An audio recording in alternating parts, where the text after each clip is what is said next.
Ozzy Osbourne, Rush, Linkin Park, Rolling Stones, Nickelback, Pearl Jam, Slash, Stone Temple Pilots, Alice in Chains, Megadeth, Santana. 24 horas com você. Litoral Prefeito Sênior. A Audi Center Santos está com uma oportunidade única para você ter o carro que conquistou gerações. Agora toda a linha A3 com taxa zero e saldo em 24 meses. E ainda tem A3 Sportback de R$ 179.990 por R$ 154.990 com taxa zero e saldo em 24 meses. Aproveite essa oportunidade e entre para o mundo Audi. A Audi Center Santos fica na Rua Brás Cubas 340. Telefone 13-3877-2834. No trânsito, dê sentido à vida. RTL nas redes sociais. No Face, Litoral FM Santos. No Instagram, Litoral FM Santos. No YouTube, Litoral FM Santos. RTL, a rádio que você vê.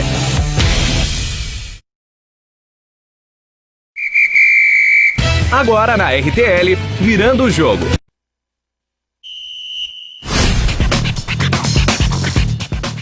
Bom dia, gente. Um lindo sábado aqui em Santos, um sol maravilhoso, um dia lindíssimo de cartão postal.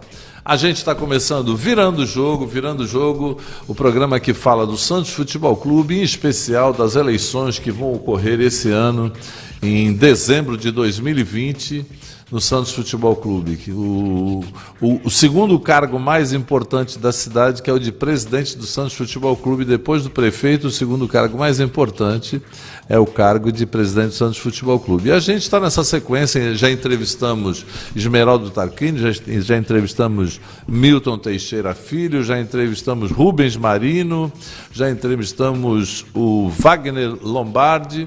Hoje estaremos recebendo Fernando Silva, que já tem uma grande história dentro do Santos Futebol Clube e também vai concorrer nas eleições de dezembro. Bom dia, Fernando. Está na linha já?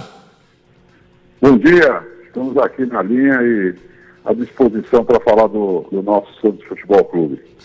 Só o Santos Futebol Clube para tirar a gente tão cedo na cama, né, Fernando? Nem fala, viu? Tive que sair quietinho do quarto aqui, porque se acordasse a mulher ia começar a Terceira Guerra Mundial. É isso aí.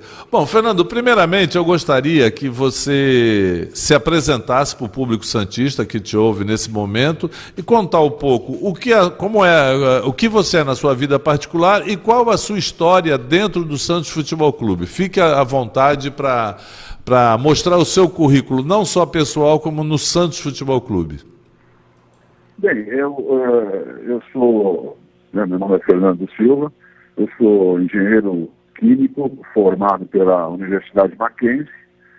A partir disso eu fiz um curso de especialização em administração de empresas pela Faculdade Getúlio Vargas e depois eu completei, a gente nunca completa, né? Mas a gente continua estudando. Mas aí eu tive fazendo a Universidade de Harvard, nos Estados Unidos, onde eu pude ganhar muita experiência para as funções que eu desempenhava na época. Tá mal de faculdade tu, hein? Getúlio Vargas e Harvard, tá mal, hein? Que coisa ruim, hein? Mas tem uma Mackenzie também, onde eu joguei muita Macnet, eu tive a oportunidade de representar o meio universitário. Eu joguei em várias seleções universitárias pela engenharia do Mackenzie e foi uma época, que eu vou te falar, muito gostosa, viu? Uhum. Como hoje eu presido, sou CEO de uma empresa, PWTech, uma startup. Nos 2 últimos anos a gente ganhou vários prêmios, fomos reconhecidos pelo banco, pelo BID, pela FENSA, várias empresas, e recentemente fomos agraciados com um pedido muito importante da ONU. Hoje estamos fornecendo nossos equipamentos para a ONU e para todo mundo. Então está indo muito bem e graças ao trabalho e graças a todos os parceiros que tivemos nessa trajetória aí. Na vida do Santos, eu tenho mais de 40 anos como sócio do Santos, sou sócio redido. conselheiro algumas gestões. Comecei no Santos, a minha primeira função dentro da torcida jovem. Torcida jovem não é essa torcida jovem, né, da camisa branca. A minha torcida jovem era a torcida jovem da camisa listada, preta e branca, com o distintivo escrito torcida jovem em amarelo. A gente se reunia debaixo do Conjunto Nacional em São Paulo, e dali ou a gente pegava o Lotação, ou o Cometa para ir para Santos, ou descia para o Pacaembu. E eu lembro que a primeira função que eu tinha na torcida era passar nas casas lotéricas, né? Naquele tempo era tempo da loteria esportiva, e você tinha as votações, né? As semanais, né? Você tinha os jogos semanais, volantes, né? E o que sobrava na quinta-feira à tarde, que você jogava, o que sobrava de papelzinho, eu passava de saco, pegava os papelzinhos, levava para casa, cortava, e aí era a minha função levar o saco de papel para o Pacaembu. Quando o Santos entrava, a gente distribuía um maço para cada um e jogava para o alto. Aí logo depois fui promovido para carregar a bandeira. Podia carregar, mas não podia bater ela, né? Desfraudar. Tinha uma técnica toda para mexer com aquele bambu, técnica, né? Eu primeiro fui carregador de mastro, depois depois me passaram para poder bater a bandeira, né? E assim foi, né? Uma época gostosa, que fizemos grandes amigos, e aí depois ficou sendo mais difícil, né? Porque a família já não deixando tanto viajar com o clube, né? Aí, como torcedor, acompanhava sempre o Santos, e sempre percebi que para você interferir, para você colaborar com o clube, você tinha que ser sócio. Então eu fiquei sócio em 1978, gestão Rubens Quintas.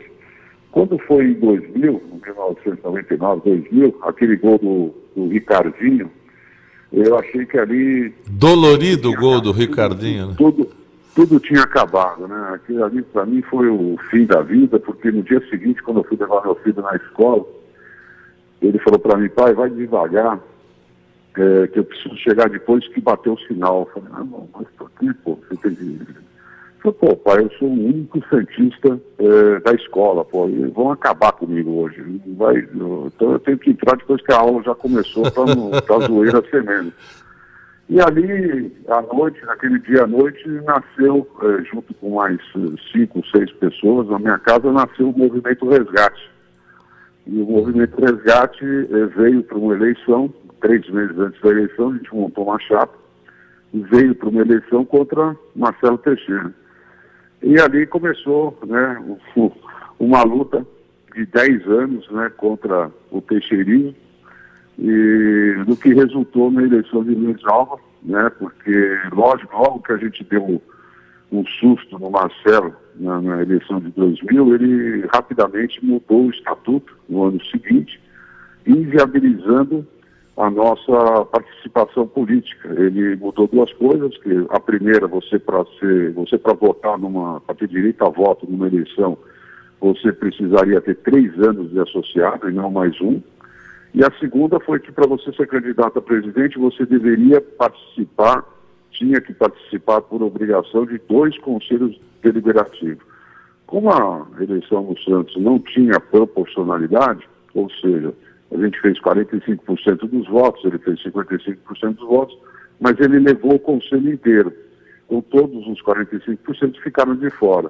Então ninguém daquele movimento tinha pré-requisito. É a mesma coisa que para você ser presidente do Brasil, você tenha que ter 2 mandatos de senador. Então, não dava, a gente foi colocando as pessoas que tinham pré-requisitos para tentar enfrentá-lo nas eleições, e combinou com o movimento, né, o Santos Pode Mais, de Luiz Álvaro, onde a gente ganhou. E entrou em 2010, 2011, todo mundo sabe, né, o resultado esportivo, técnico, financeiro que a gente teve. Em 2011 eu recebo uma carta dizendo que não tinha mais o interesse do meu, porque aí a grande diferença foi que eu transferi a caneta, né? Eu indo trabalhar no clube, a caneta foi para o Luiz Alva. E aí várias coisas ocorreram nesses 2 anos, né? Eu reputo que foi o excesso de sucesso.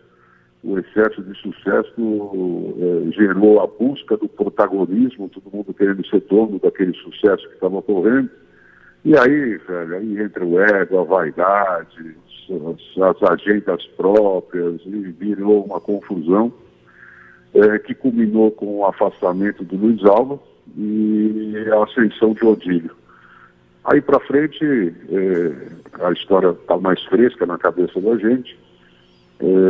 Eu venho para a eleição de 2014, tenho um resultado muito positivo nas urnas, a gente tem a percepção que a gente ganha a eleição em 2014, no primeiro sábado, mas perde no segundo sábado, quando a eleição foi anulada, né, por uma tentativa de fraude numa urna.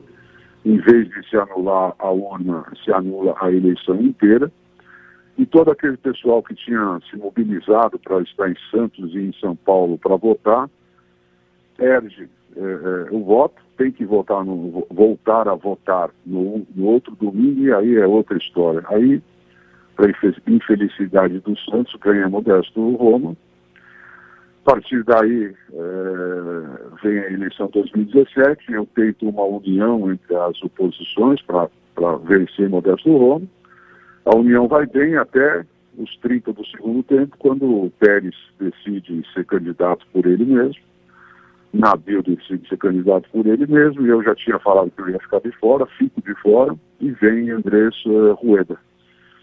Ganha Pérez, e estamos na situação que nós estamos hoje. Uma rápida história.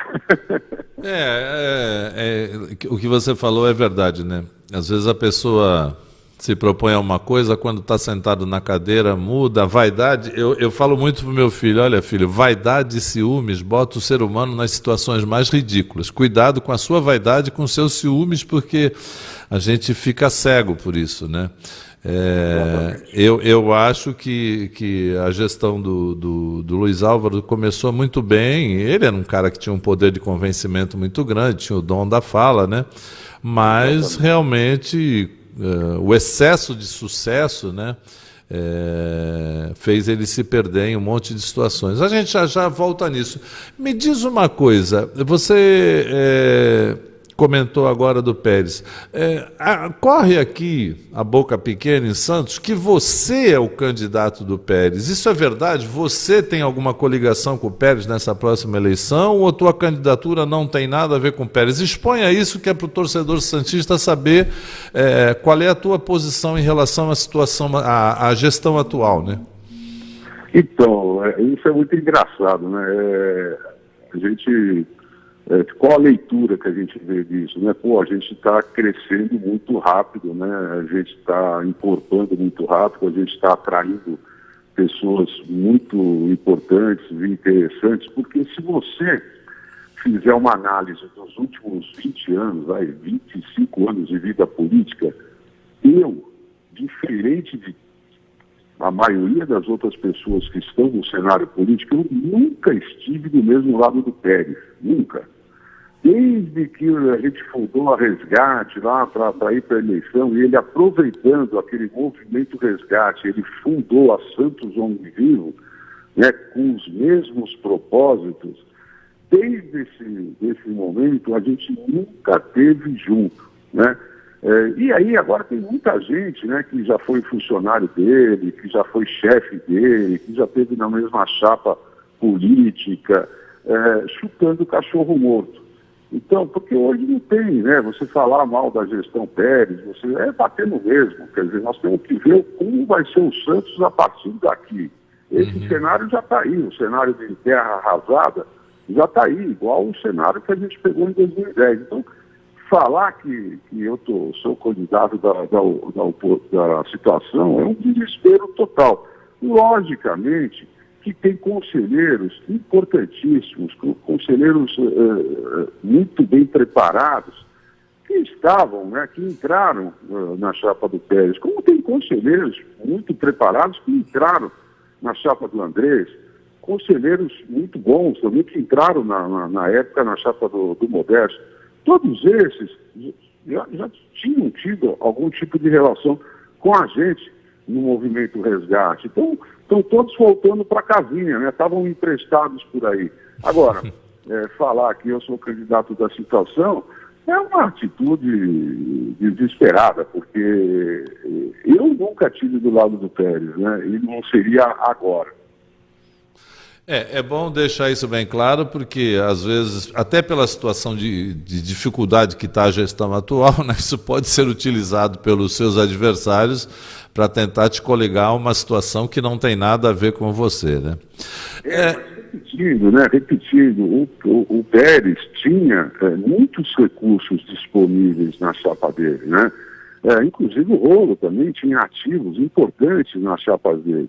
O problema é que eles brigaram, né? O problema é que eles brigaram e as pessoas ficaram desamparadas, né?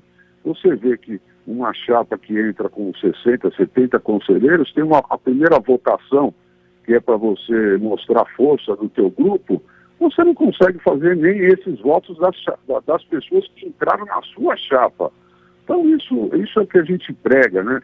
A gente prega que a pacificação do Santos, ela passa por uma gestão competente. A hora que você entregar uma gestão profissional competente e transparente, a guerra política acaba.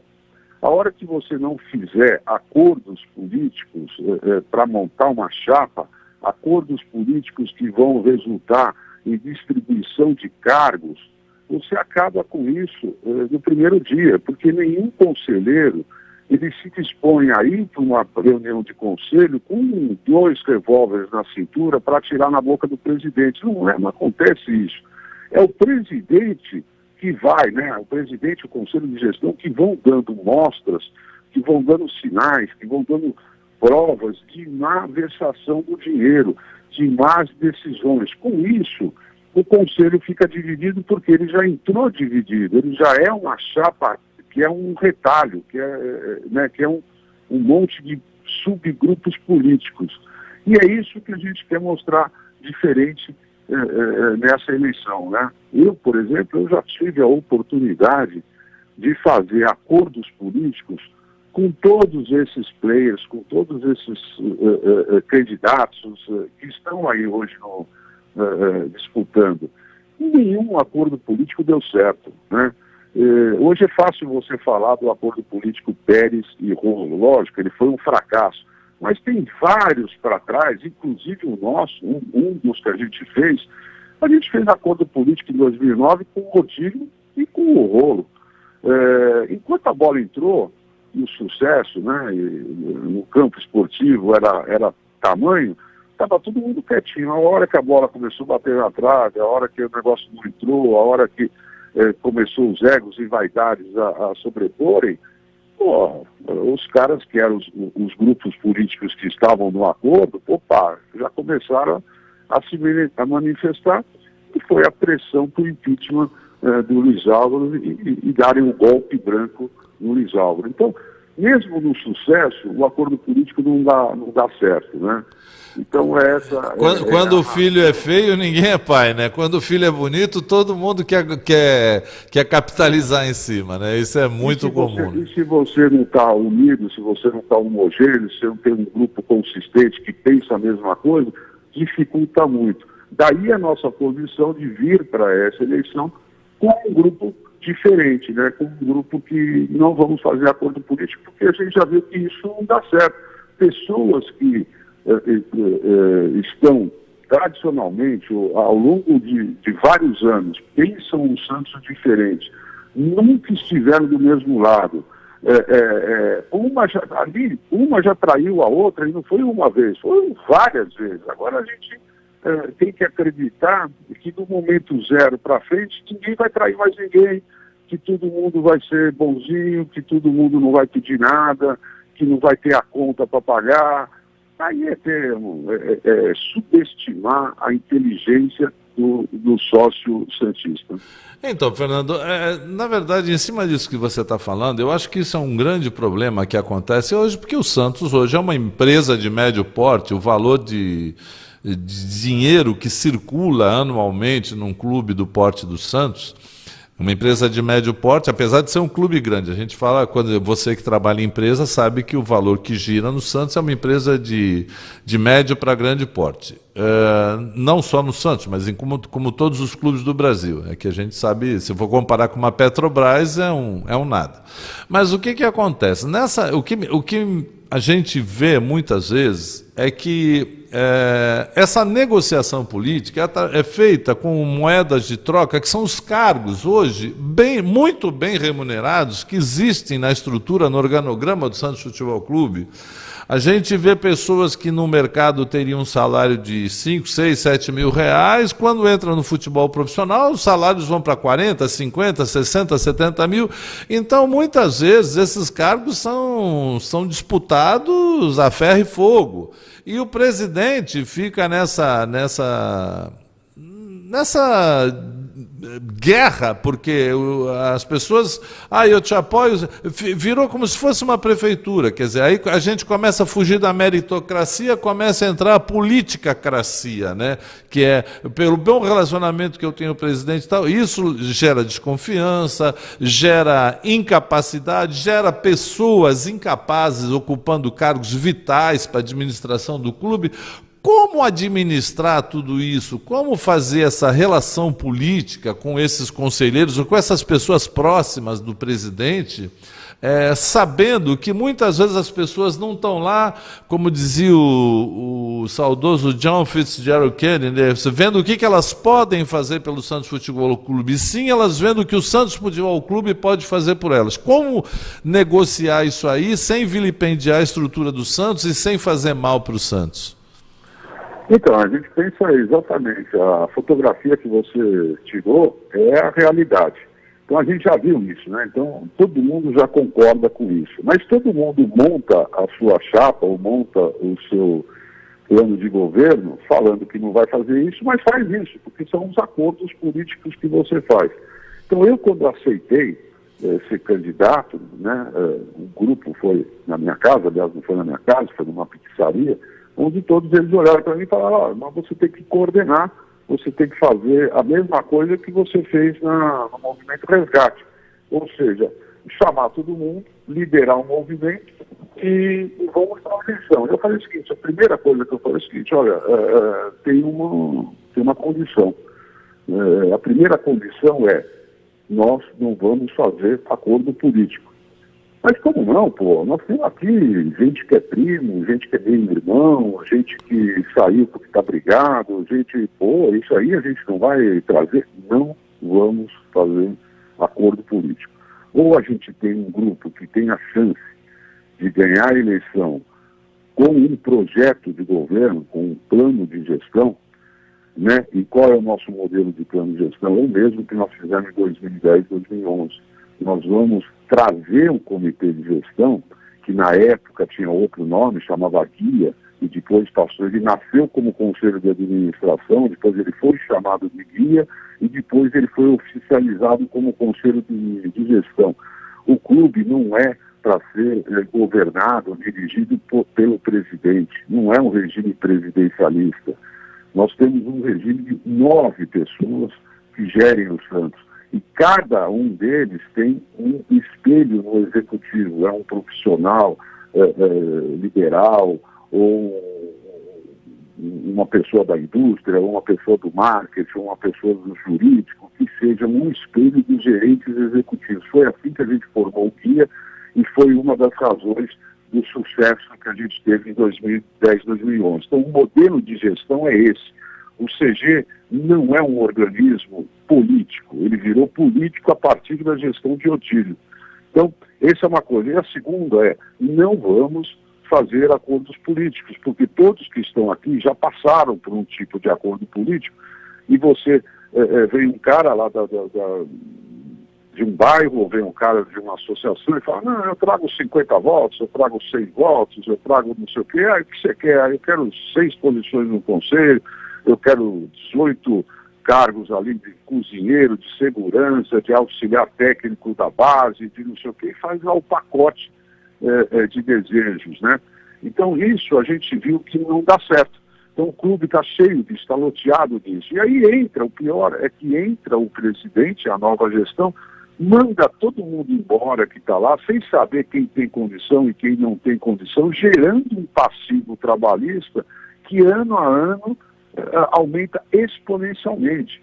Então você tem que parar ali, ninguém entra e administra o Santos como administra a sua empresa. Eu tenho certeza que se as pessoas administrassem o Santos como administram a sua empresa, o Santos não estaria nessa situação que está hoje. Então eu acho que começa daí, começa na formação da chapa, começa em um plano de governo feito por especialistas. Hoje nós podemos falar ao longo do programa, nós temos mais de 9 grupos, hubs que a gente chama, de pessoas muito capazes e reconhecidas no mercado, trabalhando o nosso plano de gestão. Tudo isso vai ser anunciado antes da eleição. Nós vamos anunciar também os mecanismos de controle, né, os índices de performance, para ver se nós estamos indo para o lugar certo que a gente falou ou não. O que parece do pessoal que está por aí é que ninguém tem plano. O pessoal tem uma lista de desejos, né? Você acorda, faz uma lista de desejos do que você quer para o Santos e sai por aí falando. Nós não, nós temos um plano de ação, um plano de trabalho e vamos divulgar não só o plano, como as pessoas que vão colocar em prática aquele plano.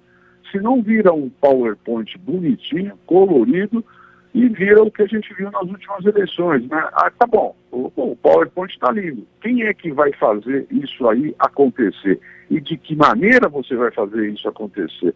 Essa é a diferença para essa eleição. Então, eu acho que o sócio tem que estar bem atento, principalmente na equipe de gestão.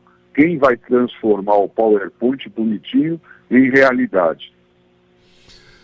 Realmente, essa é a parte mais difícil do administrador, do presidente de um grupo como o Santos, que, além das paixões, tem que administrar os desejos, né, que são muito complicados. Fernando, a gente vai dar uma faturadinha e volta já em 1 minuto e meio. Toma uma aguinha aí e já a gente já está te chamando de novo. Estamos apresentando Virando o Jogo. Mangia che te fa bene, lasagna cannelloni, spaghetti e penni, braciola polpettoni, formaggio parmigiano, di Luca Cantina con sottacchi italiano. Mangia che te fa bene, gnocchi tagliarini, tortellini, cappelletti, anche in Tolentino so si fa l'italiano. Cantina di Luca, io come ti amo. Cantina de Luca, Tolentino Filgueiras 80. Participe pelo nosso WhatsApp. 98216-9917 Litoral FM. A Audi Center Santos está com uma oportunidade única para você ter o carro que conquistou gerações. Agora toda a linha A3 com taxa zero e saldo em 24 meses. E ainda tem A3 Sportback de R$ 179.990 por R$ 154.990 com taxa zero e saldo em 24 meses. Aproveite essa oportunidade e entre para o mundo Audi. A Audi Center Santos fica na Rua Brás Cubas 340. Telefone 13-3877-2834. No trânsito, dê sentido à vida. Estamos apresentando Virando o Jogo. É isso aí, gente. Estamos de volta com Virando o Jogo. E a gente vai lembrando para você que a gente está entrevistando o Fernando Silva, candidato à presidência do Santos. E você também pode fazer perguntas pelo WhatsApp 13982169917. 13982169917. Fernando Silva, assim que possível, a gente vai passando as perguntas para ele e ele respondendo. Fernando, mediante o que você expôs até agora, essa possibilidade de, eu não sei nem como é que chama, porque eles não querem ser chamados de pacificação, mas esse grupo do Chapão, acho que arrumaram um outro adjetivo, que seria o do que faz parte o Rueda, o Nabil, o Schalke, enfim, aquele time lá que tentaram. Já o Rubens Marino no começo parece que estava dentro, e o Rodrigo, quer dizer, eu sempre chamo o Rodrigo de Rubens, é saudade do tio dele. E então você vê com ceticismo esse chapão, essa tentativa de união política, porque na hora de isso ser colocado em prática, você não acredita nisso. Qual é a sua visão dessa tentativa de união? Me parece que é pessimista quanto a isso. Eu tenho essa visão bem antes, né? Em dezembro eu já tinha sido convidado e para mim, eu repito, né? A pacificação, né? Do Santos, ela se dá através de gestão. A palavra do Santos hoje é choque de gestão, é gestão. Você vai falar, pô, mas o pessoal lá não tem condição de entregar uma gestão? Tem, lógico, né? Não tenho dúvida nenhuma das pessoas que compõem. Só que essas pessoas nunca se deram, né? Nunca, né? Ali nós temos brigas, nós temos disputas homéricas, né? Nós tivemos 10 anos de um regime autoritário, totalmente, né, implantado pelo Marcelo, né? Ali nasceu a oposição do Santos, que depois se fragmentou. Ali nós temos pessoas que pensam completamente diferente. Um já traiu o outro já traiu um, várias vezes, né? Então tem exemplos disso aí, a gente pode falar rapidamente sobre várias traições. E aí, de repente senta todo mundo. Você imagina o pessoal formando uma chapa de conselho, né? Porque o meu candidato vai estar na posição 4, o seu na 28, o seu na 65. Imagina decidindo quem vai ser o candidato a presidente, quem vai ser o candidato a vice, quem vai compor o conselho, quem vai compor as comissões. Acho uma tarefa muito, muito difícil. Para o santista que não tem muita interesse político, não acompanha o dia a dia do Santos, pode parecer uma união de forças para o bem do Santos. Para mim, parece uma união de pessoas que estão se acomodando e aí depois vê o Santos. Quer dizer, o Santos não está no primeiro lugar, e sim as pessoas que estão se acomodando ao redor do Santos, né? Mas vamos ver, né? Vamos ver no que vai dar. Eu acho que a chance de sucesso ela é pequena por causa de um passado que a gente viu político dessas pessoas ao longo dos anos, né? Realmente é uma possibilidade que no papel funciona muito bem, mas a gente tem certas dúvidas na prática como isso funcionaria, né? Mas enfim... E aí eles ficam criando, né? Eles ficam criando regras, né? Você não pode fazer isso, você não pode fazer aquilo, se você for para a direita, você não pode ir para a esquerda. Ou seja, tem uma cartilha lá que você tem que assinar de convivência. Pô, cartilha de convivência, registrada no cartório. Gessada, né? Totalmente gessada, né?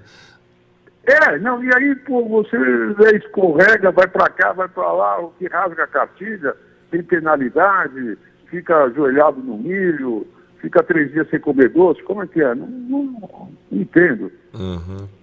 Bom, Fernando, a gente sabe que você, obviamente, é um torcedor do Santos, e como torcedor tem essa eterna briga.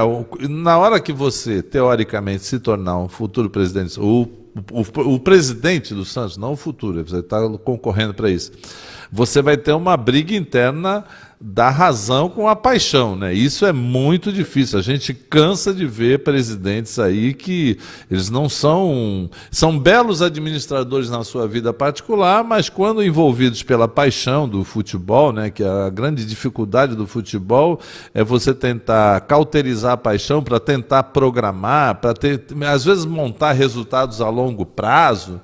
Administrar isso também é muito difícil. Por que ser presidente presidente do Santos Futebol Clube? Por que você quer ser presidente do Santos Futebol Clube, já que, como você falou, vai pegar um terreno de terra arrasada, uma situação muito difícil, um clube que está completamente dividido, 1000 facções lá dentro, e numa situação de desestruturação que é notória, né? Todo mundo percebe que a situação me diz, por que ser presidente do Santos Futebol Clube? E como administrar a tua paixão na hora que for mais importante botar em prática a razão? Eu diria o seguinte, por que ser presidente do Santos é um desejo, eu acho que todo santista, né, tem o desejo de ser presidente do clube que ama, trabalhar no clube que ama. Eu tenho certeza que eu estou super preparado para essa função. Mas não estaria completo se eu não tivesse as pessoas que me cercam, né? O grupo de trabalho que a cada dia... Vice? Já tem o teu vice determinado, não? Olha, o meu vice, eu sou um cara sempre, né, de muita lealdade. O meu vice é o Reinaldo Guerreiro, né? Então o Reinaldo Guerreiro, estou só esperando ele bater o martelo. Reinaldo Guerreiro da Casa Planeta. Esse é o Reinaldo. Gente boníssima. Um amigo leal, estivemos juntos, né? Fomos almoçar, eu falei, Reinaldo, eu tenho uma missão aí que o pessoal tá querendo que a gente lidere, né? Então, fomos convocados, né? Temos que ir. E ele falou, não, vamos. Aí ele foi para casa e acho que a família falou, pai, espera um pouco, mas o negócio tá difícil aí, precisa pensar. E aí ele falou, Fernando, espera um pouco que eu vou dar uma pensada. Então ele está pensando, e logicamente se ele quiser ser... Quem pensa não casa, hein? Está demorando, mas eu acho que em 10, 15 dias aí ele aceita o convite e se junta a uma turma que já é muito grande, né, que está trabalhando. Então, ser presidente do Santos seria, para mim, o ápice da minha vida pessoal, particular, profissional, devolver para o Santos tudo aquilo que a gente recebeu ao longo dos anos, né? E eu tive a sorte de pegar um pouco de Pelé e muito de Neymar, né? Então... Qual é a sua idade, Fernando? Eu tenho 63 anos.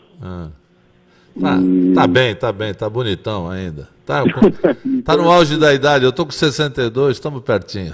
Então, talvez você venha também nesse projeto aí ajudar essa reorganização do Santos para a gente colocar ele no lugar que ele nunca deveria ter saído, né? E que por más gestões, qual é a empresa que consegue sobreviver com 3 gestões, né? Principalmente as 3 últimas gestões, o que fizeram com o Santos ainda está respirando sob aparelhos, né?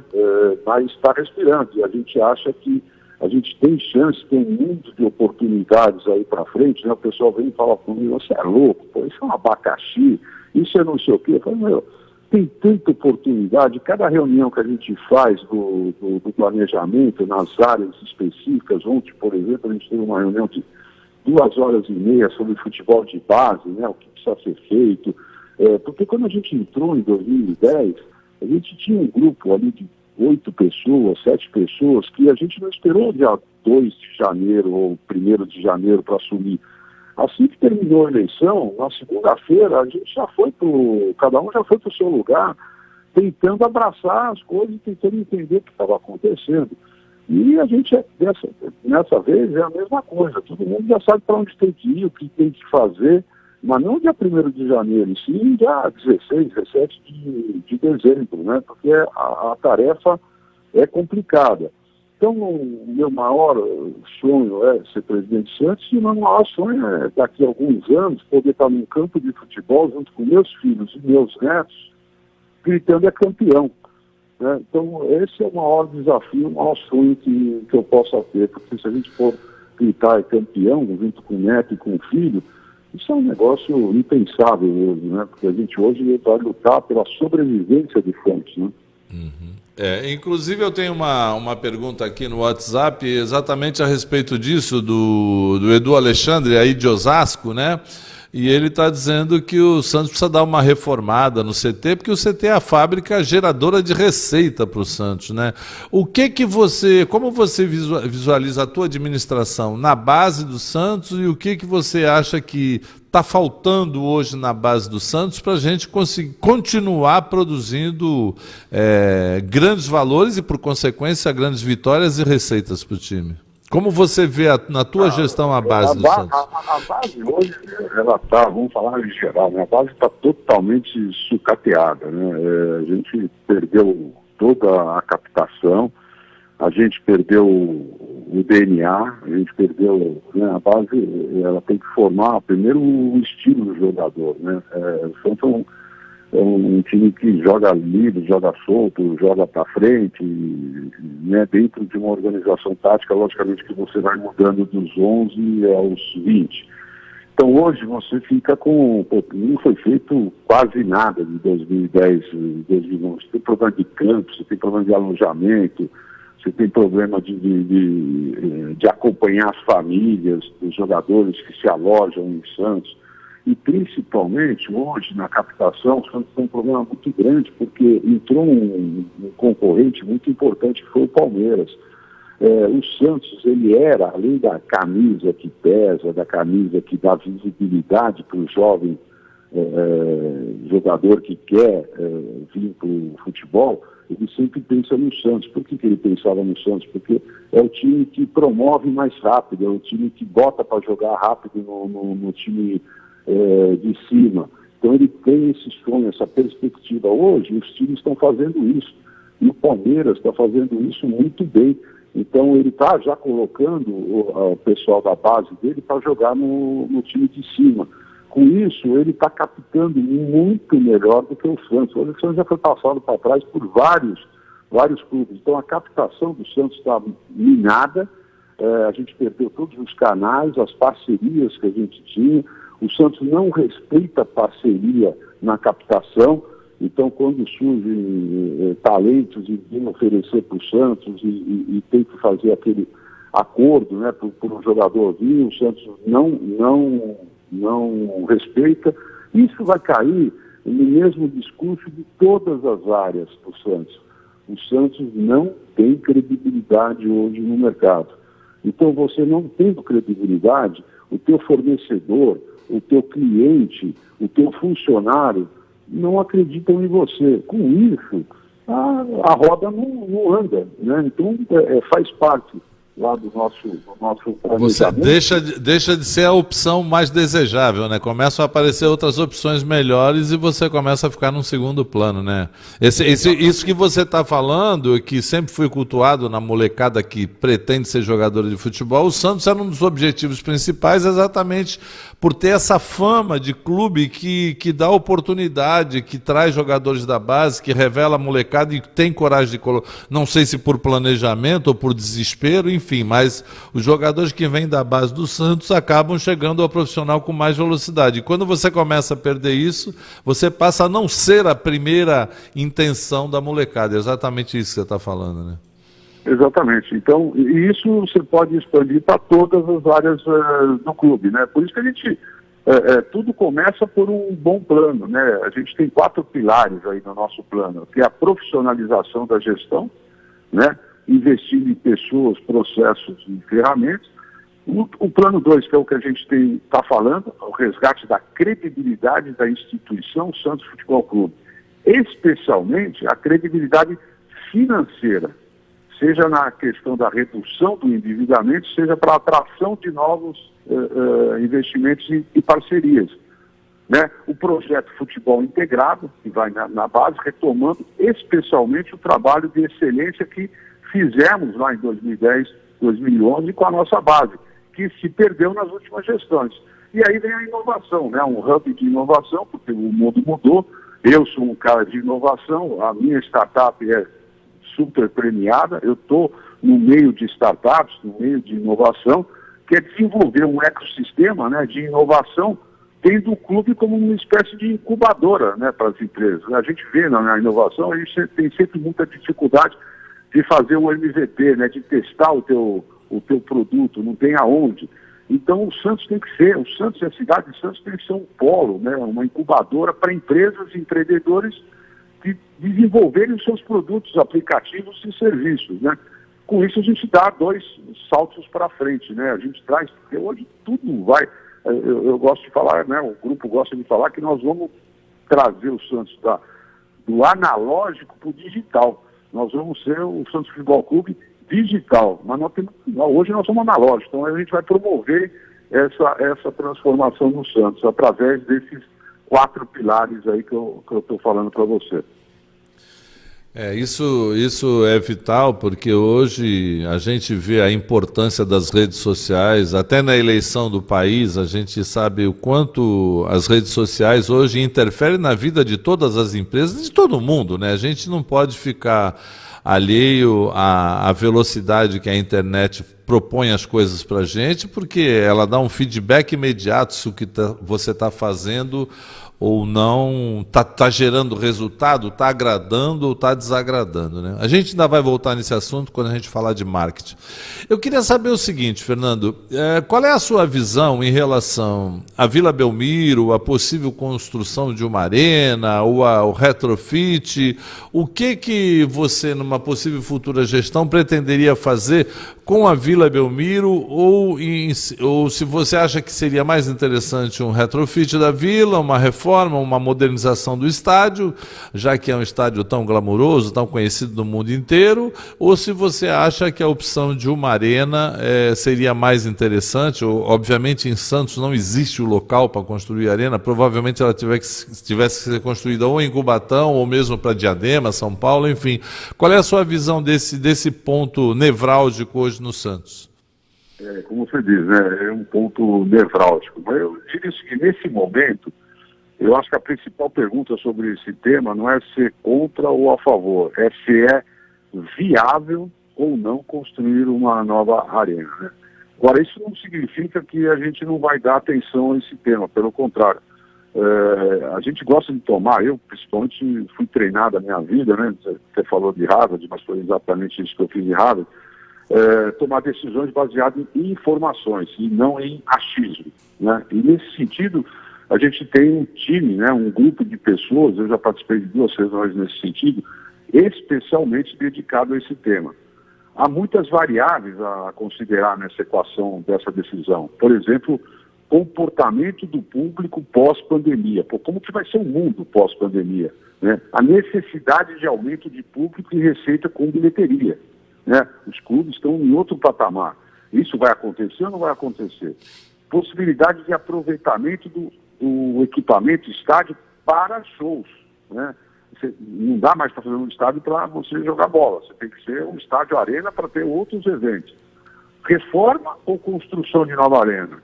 O Pacaembu, por exemplo, ele vai estar indisponível até 2022, e por aí vai. Ele vai entrar num período de reforma, vai fechar, e quando ele voltar, ele volta para 26 mil pessoas. Não, acabou os 40 mil, né? É outro estádio. O que eu posso dizer é que na minha gestão, o Santos não vai gastar um centavo para construir uma arena. Uma vez identificado o modelo, que é isso que a gente está fazendo, mais interessante para o clube, nós vamos procurar forma de investimento e parceria para viabilizar esse modelo, mas sem comprometer ainda mais as finanças do clube. O Santos vai ser, não só no estádio, protagonista. Ele não vai ficar sentado esperando chegar os PowerPoints bonitinhos e falar como que se você bota 20 mil pessoas na Vila Belmiro. Nós vamos ter que decidir o modelo, e decidindo o modelo, nós vamos ser quem vai achar o financiamento e o operador da arena, o operador do estádio. É ser protagonista. Então, o que a gente se compromete é que a gente vai resolver esse assunto, que já está durando muito tempo. Nós já perdemos o cavalo, já passou selado na nossa frente, que foi a Copa do Mundo, né? Agora a gente fala, opa, ainda bem que a gente perdeu, porque todo mundo que fez estádio hoje está enfrentando problemas de pagar a conta, e o mundo pós-pandemia. Quando é que nós vamos ter estádio com 100% da capacidade? No ano que vem, daqui a ano, quando vier a vacina? Como que vai voltar isso? Então, tem clubes que tinham na receita de ticket 20%, 30% do seu faturamento que está indo a zero. né, o Santos caiu menos, porque não tinha tanta receita. Então nós recebemos, nós ganhamos um tempinho aí para decidir. Mas não adianta entrar lá e não decidir. Então, baseado em informações, planos de negócios que a gente vai fazer com gente que é do meio, que entende isso, tomar a melhor decisão. Realmente é um assunto muito delicado e principalmente você tocou num ponto crucial, é como vai ficar o mundo, né? Porque virou um tiro no escuro, né? Se já era uma tendência a estados melhores e menores e ponderando essa condição de você, além de ter o futebol, ter outros eventos lá dentro, a gente não sabe exatamente qual vai ser as sequelas que essa pandemia pode deixar na relação do público com o próprio clube, com a presença nos estádios, para saber qual é o rumo mais certo a tomar. Realmente, a pandemia vai dar um fôlego até para se pensar melhor nisso e ver qual é o horizonte melhor que a gente pode atender às necessidades do torcedor, do clube, e ter um estádio que seja viável, superavitário, não deficitário, porque a gente... eu acho, assim, eu vejo hoje que a renda de bilheteria, ela é mínima em relação ao potencial de renda que existe numa televisão, numa internet, na venda de produtos do clube. Enfim, eu acho que a renda do estádio hoje é muito pequena dentro do universo financeiro do clube. Então eu acho que tem que se olhar com muito cuidado, porque às vezes a gente constrói um elefante branco e fica uma conta aí para outras gestões pagar impagáveis, né? Como a gente vê a situação que hoje vive o Corinthians, por exemplo, de uma coisa que parecia ser uma coisa muito benéfica para o clube, hoje o clube está totalmente sem renda, porque ele não tem nem... Você tem que considerar que quando eles fizeram aquele estádio da Copa, era um estádio que tinha um projeto de governo, né? Tem um governo que estava por cima. Aquele estádio não foi para pagar nunca, né? Ele não exatamente. Exatamente. Eles estavam na garantia do petismo no poder e do presidente ajudando. Exatamente. Aí avisaram que tem que pagar. Vamos ir agora. Não, e o engraçado é o seguinte, quando eles estavam construindo o estádio, não, esse vidro verde, não, joga fora esse vidro verde, não vão pagar mesmo, né? Então o luxo... quem já foi na Arena do Corinthians é um luxo impagável, como você falou. Desproporcional. Exatamente. Hoje o Corinthians não pode mexer em renda, que era uma das coisas que ele sempre foi forte, né? Mas enfim, é uma coisa que tem que se cuidar. Dentro desse aspecto de renda dos clubes, como você vê a relação dos clubes, e no caso o Santos, com a televisão, porque é uma das maiores fontes de renda do clube, e essa possibilidade que aconteceu agora na final do Campeonato Carioca, onde os clubes montaram os seus canais de televisão e através daí tiveram uma relação mais próxima do clube. Eu sei que existem contratos a serem cumpridos com várias emissoras, aí, com contratos feitos que vão até 2022, 2023, mas o que você vê, o que seu grupo estuda em relação a isso, para se conseguir, através da transmissão dos jogos, seja pela internet, seja por um canal de TV do time, enfim, qual seria o melhor caminho a seguir para que o clube explore ao máximo essa receita que advém das transmissões, seja pela televisão, enfim, o que você vê como o melhor horizonte nesse campo? A gente tem que fazer um passo para trás para dar uma olhada na fotografia. Veja, as receitas recorrentes, ou seja, as receitas sem venda de jogador, vamos tirar a venda de jogador fora, elas estão estacionadas na casa de 180 milhões no Santos, né? E mais de 60% desses 180 milhões vem de direito de TV. É uma parcela muito significativa para o Santos. Como o ticketing é pouco, a TV é 60% dos 180.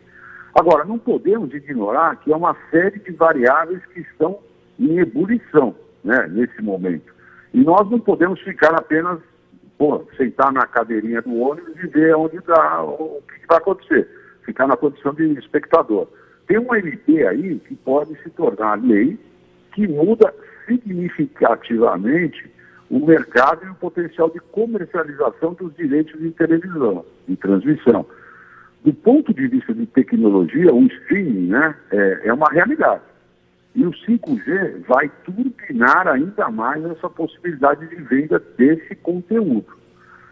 Não será fácil fazer essa transição de modelo atual, né, de Globo, modelo atual, para esse mundo com as novas variáveis, sem comprometer essas receitas que já são tão significativas. Pô, você já viu que a Globo correu lá e quer cancelar a Libertadores. Como é que você fica no meio do campo? Pô, você não tem um, já não vai ter o outro, e pô, como que você vai fazer no meio do caminho, né? Isso é um grande desafio para todos os clubes, né? Os nossos times de marketing e comunicação, pô, a gente tem cara que é muito especialista nisso, né? Que só vê isso. Hoje nós temos a nossa equipe, um cara que chama Fernando Fleury, que é Data Science, é um dos mais reconhecidos no mundo. Nós temos o cara da TV Santos, em 2010, nós temos gente que vê isso de minuto a minuto, né?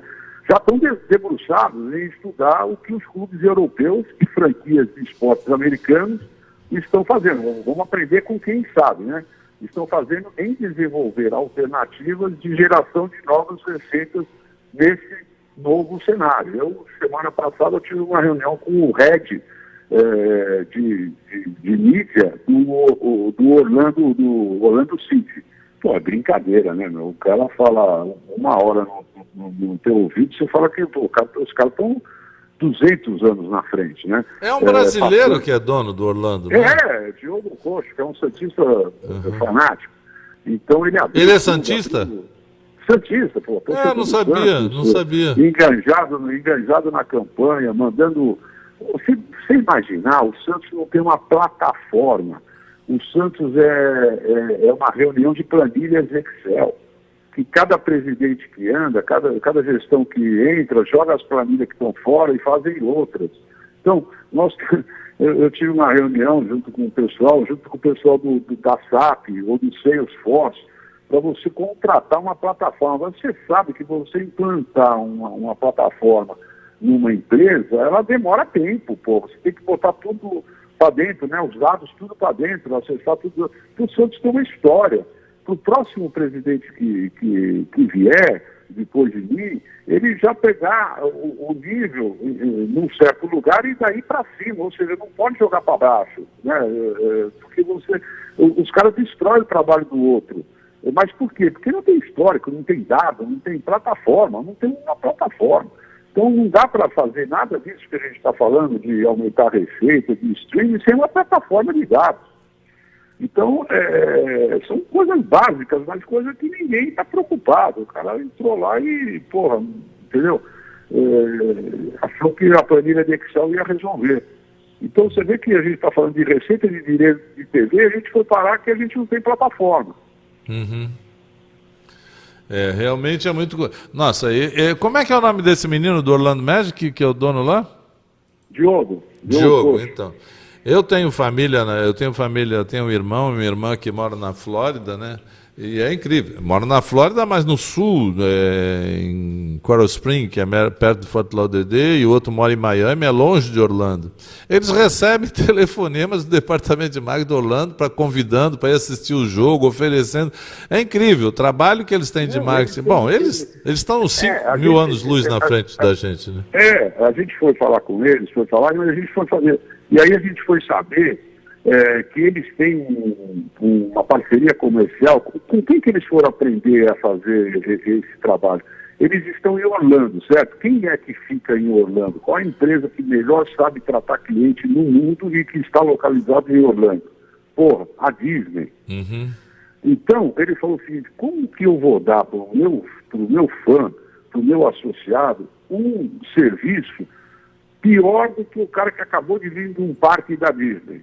Uhum. Então, pô, já nivelou ele lá em cima. Ou seja, porque se o cara tem uma experiência na Disney, depois ele vai no Orlando, ver um jogo do Orlando e a experiência não é igual à que ele teve no parque, ele falou, opa, está alguma coisa errada. Uhum. Então ele já teve que sair nivelado lá para cima, com o tratamento de cliente, certo? É verdade. Então, eles têm cursos de uma semana, de um mês, para você ir entrando no perfil do tratamento de cliente. Então, a gente já, né, mais ou menos, fez um acordo de compromisso de mandar a gente do Santos aprender com quem melhor sabe tratar cliente, que é a Disney. para fazer o nosso perfil de tratamento de cliente, né, de sócio-rei. Vamos aprender com quem sabe fazer. Então, essa área de streaming, de novos direitos de TV, de conteúdo, né? Nós vamos passar a ser gerador de conteúdo. O Santos vai ser gerador de conteúdo. E onde ele vai vender? Ele vai vender na Netflix, na Amazon, em plataformas que vão divulgar isso. Então, você entende que essa é uma mudança, muda o modelo de negócio totalmente, né? É verdade. Mas é uma puta oportunidade.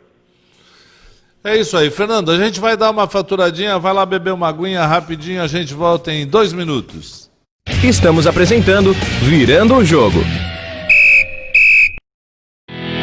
A Audi Center Santos está com uma oportunidade única para você ter o carro que conquistou gerações. Agora toda a linha A3 com taxa zero e saldo em 24 meses. E ainda tem A3 Sportback de 179.990 por 154.990 com taxa zero e saldo em 24 meses. Aproveite essa oportunidade e entre para o mundo Audi. A Audi Center Santos fica na Rua Brás Cubas 340. Telefone 13-3877-2834. No trânsito, dê sentido à vida.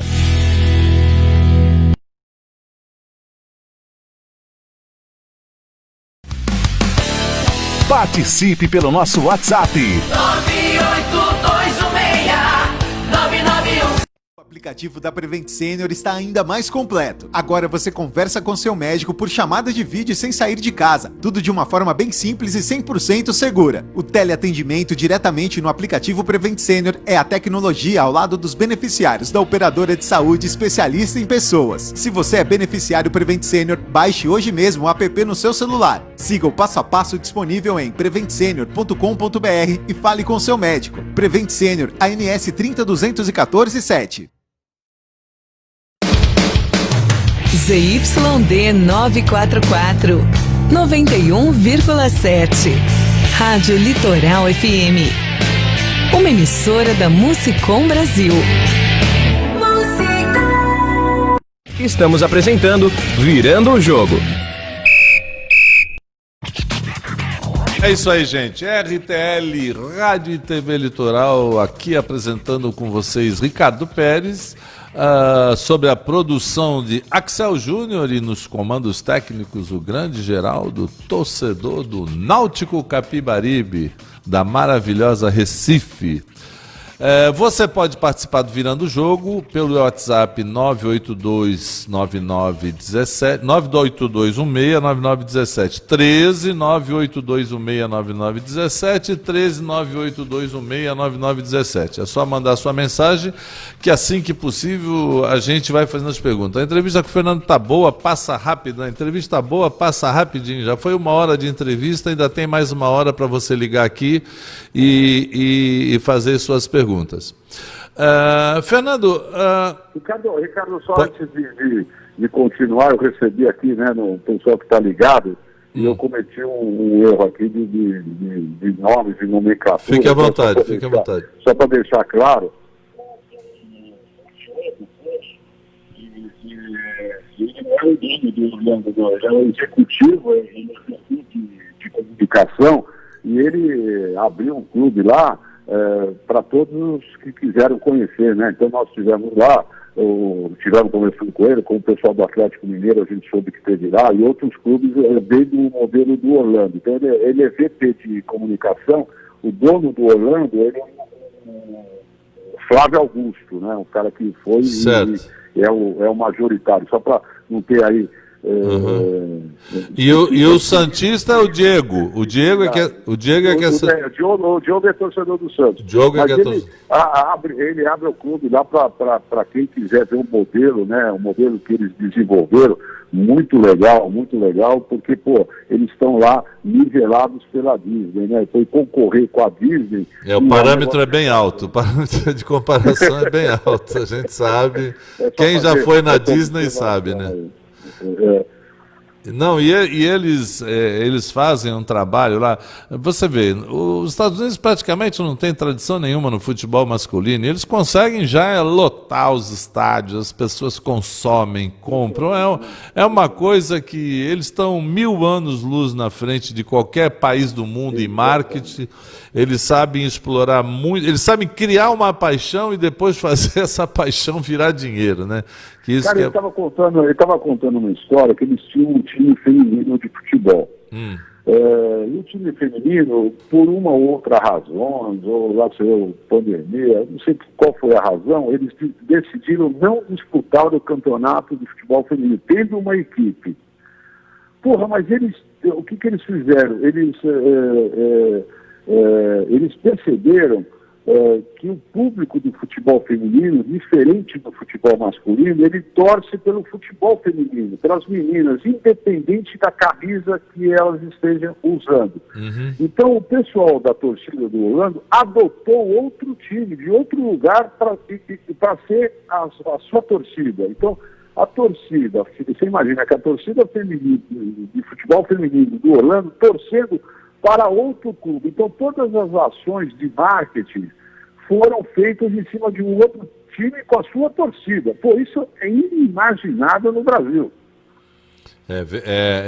Eles não pensam duas vezes, né? Eles não pensam, se é isso que está dando de retorno, é isso que eles vão explorar e eles acabam conseguindo traduzir financeiramente toda essa paixão, que é isso que eu acho que a gente apanha muito, né? Inclusive a minha próxima pergunta, né, para você é exatamente como fazer essa marca tão forte que é a marca Santos. Eu que já viajei por alguns países do mundo, você também já deve ter tido a oportunidade. Você fala que é de Santos na hora, as pessoas, Santos Futebol Clube, Pelé, hoje o histórico do Neymar, o próprio Robinho. É impressionante o que essa marca é forte. E queira ou não queira, temos 8 milhões de torcedores no Brasil. Como fazer através do marketing, Fernando, essa marca gerar dinheiro e sustentação financeira para o clube? Quais são os teus objetivos dentro do marketing para traduzir toda essa paixão, esse amor e esse conhecimento em dinheiro que estruture financeiramente o clube? Esse é um dos planos mais ambiciosos que a gente tem. Felizmente, né, a gente tem a maior marca do mundo, mas como dizia, se você for perguntar para um financeiro o que significa uma marca, ele vai falar o seguinte: marca é aquela que dá fluxo de caixa positivo, ou seja, gera dinheiro. Uma marca que não gera dinheiro vale muito pouco. Então, a gente tem que, e eu acho que sempre passa, né, por aqueles pilares, né, gestão e principalmente resgatar a credibilidade, né? No final das coisas, tudo se resume à credibilidade. O Santos não tem interlocução no mercado. Então, negócios bons, empresas boas, não se aproximam do Santos, porque o Santos não tem credibilidade, o Santos não entrega aquilo que promete, né? Daí a importância da gente ter aqueles 4 pilares do nosso plano lá de resgate da credibilidade. Felizmente, o Santos, ele é muito respeitado fora do Brasil. Quem viaja, vê isso sensivelmente, né? Em termos de marcas, ainda somos o maior clube brasileiro do mundo, né? Mas não dá para ficar parado nesse negócio. Infelizmente, o fato de não termos tido nem capacidade, nem inteligência para explorar esse ativo nos levou nessa situação. Então, dentro do nosso plano de marketing, a gente está planejando um recurso exclusivo para negócios internacionais, né? É um início, né? No plano de ideias, é um universo aí a explorar, mas nós precisamos sentir como isso se dá na prática, né? E esse primeiro recurso servirá também para sentirmos essa temperatura. Dentro do país e fora do país, a gente precisa fazer pesquisa, a gente precisa entender o que é o nosso torcedor, o que é o nosso sócio, o que ele está precisando. Então, ele é um plano ambicioso. Mas como é a saída? É ter gente do mercado estudando isso, né? A gente tem a percepção que o Santos tem um mundo aí para explorar. Vamos começar por onde? Vamos começar pelo Far East? Vamos começar pelo Middle East, ali pela Arábia, onde está o dinheiro? Vamos para a Europa, depois ser comparado logo com aquelas marcas que estão dominando? Vamos ter escritório de representação em várias partes do Brasil e fora do Brasil? Há diversas maneiras que a gente está botando no plano para resgatar a marca. Mas sempre passando por aquilo. Quem vier fazer negócio com a gente tem que estar confortável. O interlocutor tem que ter credibilidade, senão nada de bom aparece para a gente. Então a gente volta lá no básico, né? Vamos acertar a casinha para dar o passo. É isso aí. A gente tem, inclusive, numa pesquisa feita há pouco tempo atrás, eclodindo aí uma geração dos 16 aos 24 anos que são fruto do efeito Neymar, né? Neymar, Ganso, aquela geração, né?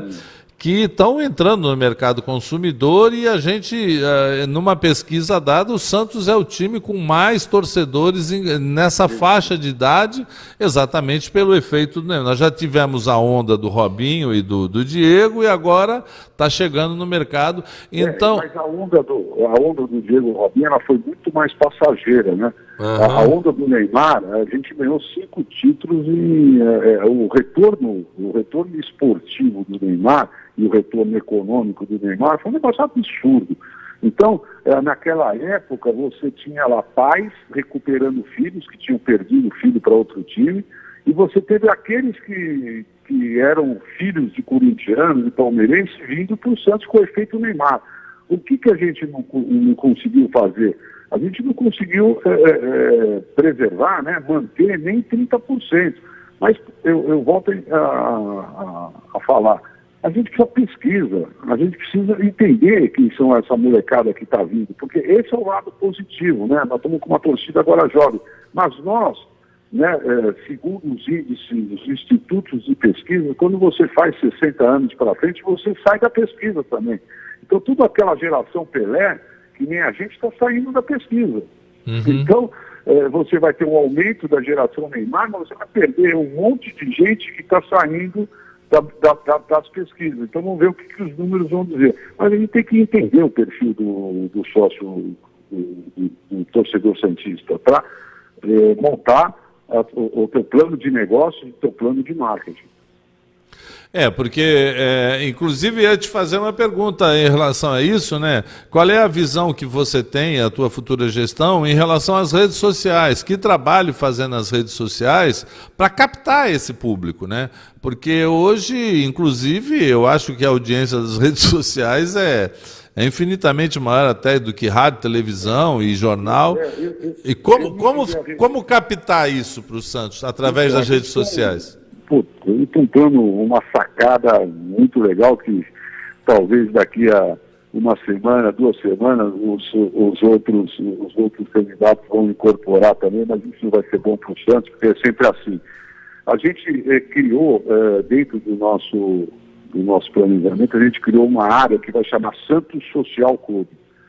Esse Santos Social Clube não é um Santos Social de piscina, de quadra, é o Santos Social mesmo. Então, a gente vai dar importância para aquele sócio rei lá, para a Secretaria Social que estava debaixo de marketing, né, tratando, isso vai virar ministério. Isso vai ter a mesma importância de uma área de futebol, de marketing, de finanças, de administração, operação, jurídico. Então isso vai ser um ministério. O que isso vai fazer? Isso vai interagir e promover a integração com a Secretaria Social. O que a Secretaria Social tem? O sócio rei, o sócio à distância, o sócio digital que a gente vai criar. Esse Santos Social Clube vai estar interagindo com as comunidades, parceiros, escolas, ONGs, organizações. É impressionante, eu tenho falado com algumas pessoas que têm aderido à campanha. Tem ONGs aí em Santos, na Baixada Santista. Primeiro, não considerar Santos, é considerar Baixada Santista. Quando você fala de Baixada Santista, você fala de 2 milhões de pessoas. Tem ONGs com mais de 1.500 crianças até 11 anos de idade que não tem relação com o Santos, que você não consegue se comunicar com essas pessoas. Trazer para dentro, é o futuro torcedor do Santos, é o futuro fã do Santos. Se ele tiver uma experiência positiva visitando o Santos, vendo o jogo do Santos, ele tem grande chance de virar santista. Nós temos que ter um relacionamento com as torcidas uniformizadas. Qual é a parte da torcida uniformizada, qual é a parte do Santos? nós com as franquias, né? Meninos da Vila, suporte a eventos, os summer camps, tudo isso aí que faz, e com as embaixadas. Você vê, é um mundo aí de captação de fãs, de sócios, né, de aderentes à a camisa, à importância do Santos. Então, isso aí vai virar um ministério, vai ter um gerente executivo para tratar de tudo isso, e mais, nós vamos ter no Conselho de Gestão, né, o nosso Conselho de Gestão ele é técnico, uma pessoa que vai ser o espelho desta área, de tão importante que ela é. Dentro do nosso planejamento, porque é aí que tudo começa. E você vê um mar de oportunidades. Você imagina que você vai fazer 40 eventos anos, que você vai levar escolas, ONGs, Organização de Serviço à Saúde, para visitar a vila, o museu, ter experiência de um jogo, né? Tem 40 eventos, tem 50 crianças lá por evento. Esse cara vai para casa. Ele teve uma experiência tão legal que ele vai contar, no mínimo, isso estatisticamente, para 50 pessoas. Né? Puta, a experiência que ele teve foi não sei o quê.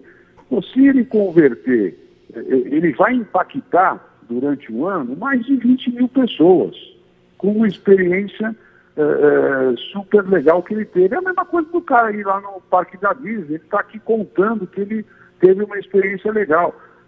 E nós temos um público na Baixada, um público no ABC, que a gente pode fazer isso.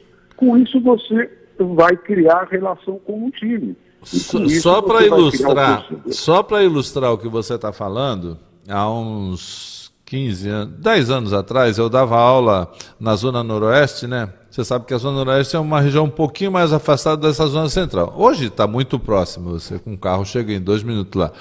Mas eu tinha uma faixa de 200 alunos. E eu, como torcedor do Santos, uma vez eu fiz uma pesquisa conversando com a molecada, qual era o maior sonho que todos eles tinham. 99%, 100% praticamente, conhecer a Vila Belmiro e assistir um jogo na Vila Belmiro e ver os jogadores do Santos, porque tão próximos e não tinham a mínima condição. Infelizmente, alguns de nível social mais baixo não tinham condição financeira de vir, e a gente está perdendo, a gente ia perder. E engraçado, Fernando, que tinham garotos que se diziam torcedores de outros times e o sonho deles era conhecer a Vila Belmiro.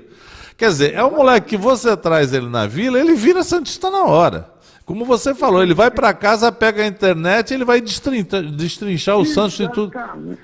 Está vendo? 10 anos, né? 10 anos. Isso. O meu filho, eu conseguia, pela relação que eu tinha com o Santos, fazer ele entrar em todos os jogos com o time. Entrar, então, inclusive ele em várias fotos do Santos, do Serginho, ele aparece ali embaixo. Certo. Com o time. Oh, meu Deus do céu. É uma experiência. O cara não vai... ele troca de tudo na vida, mas não troca de time. Então, você falou há 10 anos atrás. É exatamente isso. Nós temos 2 milhões de pessoas na Baixada, não sei quantas milhões de crianças até 11 anos, porque tem uma estatística que fala que é o seguinte: você forma o amor clubístico até os 11 anos de idade. É quando o cara decide o que ele vai ser. Depois dos 11, ele muda de sexo, mas não muda de time. A estatística diz isso. Então, olha o potencial que a gente tem, disponibilizando um transporte decente, um lanche, não sei o quê, do moleque entrando pelo museu, vendo aquele lá, que a gente tem que dar uma repaginada no museu, porque não acontece nada lá, saindo na vila, sendo recebidos por ex-craques do Santos, tirando uma experiência. Obrigando. Eu não sou torcedor do Barcelona, mas todo mundo que vai para a Espanha passa no Museu do Barcelona, certo? Uhum. Então, a experiência que você tem, né? E agora, o meu irmão que foi lá esse ano passado, você senta no campo, na cadeira, e é a mesma coisa que você estivesse assistindo um jogo. Eles conseguem reproduzir um jogo ali na visita, e você aí tirar foto. É um negócio absurdo, mas eu estou te falando, nós temos um potencial de captação de novos torcedores, de nova torcida, interagindo com franquia, em eventos, torcida uniformizada, sócio-rei, embaixada, tem um mundo aí, mas tem que fazer alguma coisa. Então, o que a gente decidiu fazer? Criar esse Santos Social Clube e dar a ele a importância de um ministério, de uma área, que vai ter, logicamente, objetivos a cumprir. Mas é uma das coisas mais gostosas aí que a gente discute, porque tem tanta oportunidade. Você há 10 anos atrás, você já sentiu que você botando o cara no carro, levando na Vila Belmiro, o cara vai virar fretista, E veja bem, se o teu objetivo com esse trabalho, às vezes a gente vê jogos que não estão tão cheios na Vila, podia estar lotado de crianças lá. Qual empresa grande, se o teu objetivo é criar novos torcedores, qual empresa que não quer criar novos consumidores? Então você tentar atrelar o teu trabalho de novos torcedores a novos consumidores, sei lá, exemplo, pega uma empresa uma McDonald's da vida, olha, você vai dar um lanche de presente pro moleque, ele vai se tornar um futuro torcedor e um futuro consumidor, você está entendendo? É o tipo de parceria que 2 mais 2 dá 6. Exatamente. Então, assim, por exemplo, a gente tem na cidade de Santos uma média na cidade, já não estou falando Baixada Santista, na cidade de Santos a gente tem em torno de 60% da população torce para o Santos. Mas tem 40% aí que você pode puxar. E outra coisa, na região metropolitana são quase 2 milhões de pessoas. Qual é a empresa que não tem interesse em investir nisso e criar novos consumidores? É uma questão de fazer o projeto bem feito, bem execuível e ser bem vendido, né? Você esqueceu um fator antes, né? Ter credibilidade, né? Entregar aquilo que você está combinando com a empresa. Porque você vai falar, mas isso é básico e óbvio. Mas não é o que acontece. Infelizmente do plano para a realidade tem um oceano no meio. E parece ser tão simples de fazer, mas na prática a gente vê tanta gente prometendo, mas não cumprindo. Obviamente, todo esse trabalho, né, vai estar coligado e provavelmente deve resultar o aumento dos sócios do Santos. Como você vê também, isso aí a gente estava conversando sobre um trabalho mais na base da torcida, mas como aumentar o número de associados do Santos? O que oferecer para o associado do Santos para que ele seja estimulado a pagar uma mensalidade, mesmo aqueles que moram longe? Eu tenho contato, pela minha atuação na área musical, eu tenho contato com gente do interior de São Paulo. É impressionante o que tem de santistas no interior que me ligam, porque eles veem na minha pessoa uma ponte para ter informações aqui. Como fazer esse torcedor que é do interior, não só do estado de São Paulo, mas do Brasil inteiro, que o Santos tem torcedores no Brasil inteiro, serem pessoas que colaboram com o clube como sócio torcedor? O que oferecer para aumentar esse número? Não ficar apenas uma coisa de mão única, que o cara paga e não tem praticamente nada em troca, já que ele vive numa distância do clube, ele não pode nem presenciar um jogo pessoalmente. Como você vê isso? Isso está previsto no nosso plano, que é o sócio digital, né? Para isso você, logicamente, eu estou falando em teoria e você depois tem que dar embasamento em cima de estatuto, em cima disso, algumas coisas têm que ser mudadas ou adaptadas no nosso estatuto, mas é criar o sócio digital, né? E melhorar sensivelmente o pacote de benefícios, o pacote de experiências. O Santos agora está numa fase que tudo que o pessoal faz, o pessoal critica, porque nós estamos num pessimismo, o santista hoje não valoriza nada, porque a gestão, paixão, né? A paixão faz isso. Né? A paixão está falando mais alto, mas tem sido feito muito boas iniciativas hoje, já no sócio-rei. Melhorou muito há 2 anos para cá. Eu vejo as ações que têm sido feitas, inclusive essa torcida... Eu gosto do trabalho do Marcelo Frazão, viu? Eu gosto. Eu acho que poderia ser ampliado. Frazão, e aí, nesse sentido, a equipe liderada por ele, pelo Daniel Gonzalez, eles estão andando. Logicamente que tem que melhorar muito. A gente deu aqui um exemplo, né, de Disney, de não sei o quê. Acho que a gente primeiro precisa, né, aproveitando o Fernando Fleury, que é o cara do Data Science, é conhecer o nosso sócio. Nós tivemos, em 2011, 50 mil sócios adimplentes. 50 mil sócios adimplentes. Porra, onde eles estão? Para onde eles foram? Por que eles deixaram de pagar o Santos? Sumiu que nem ouro em pó, né?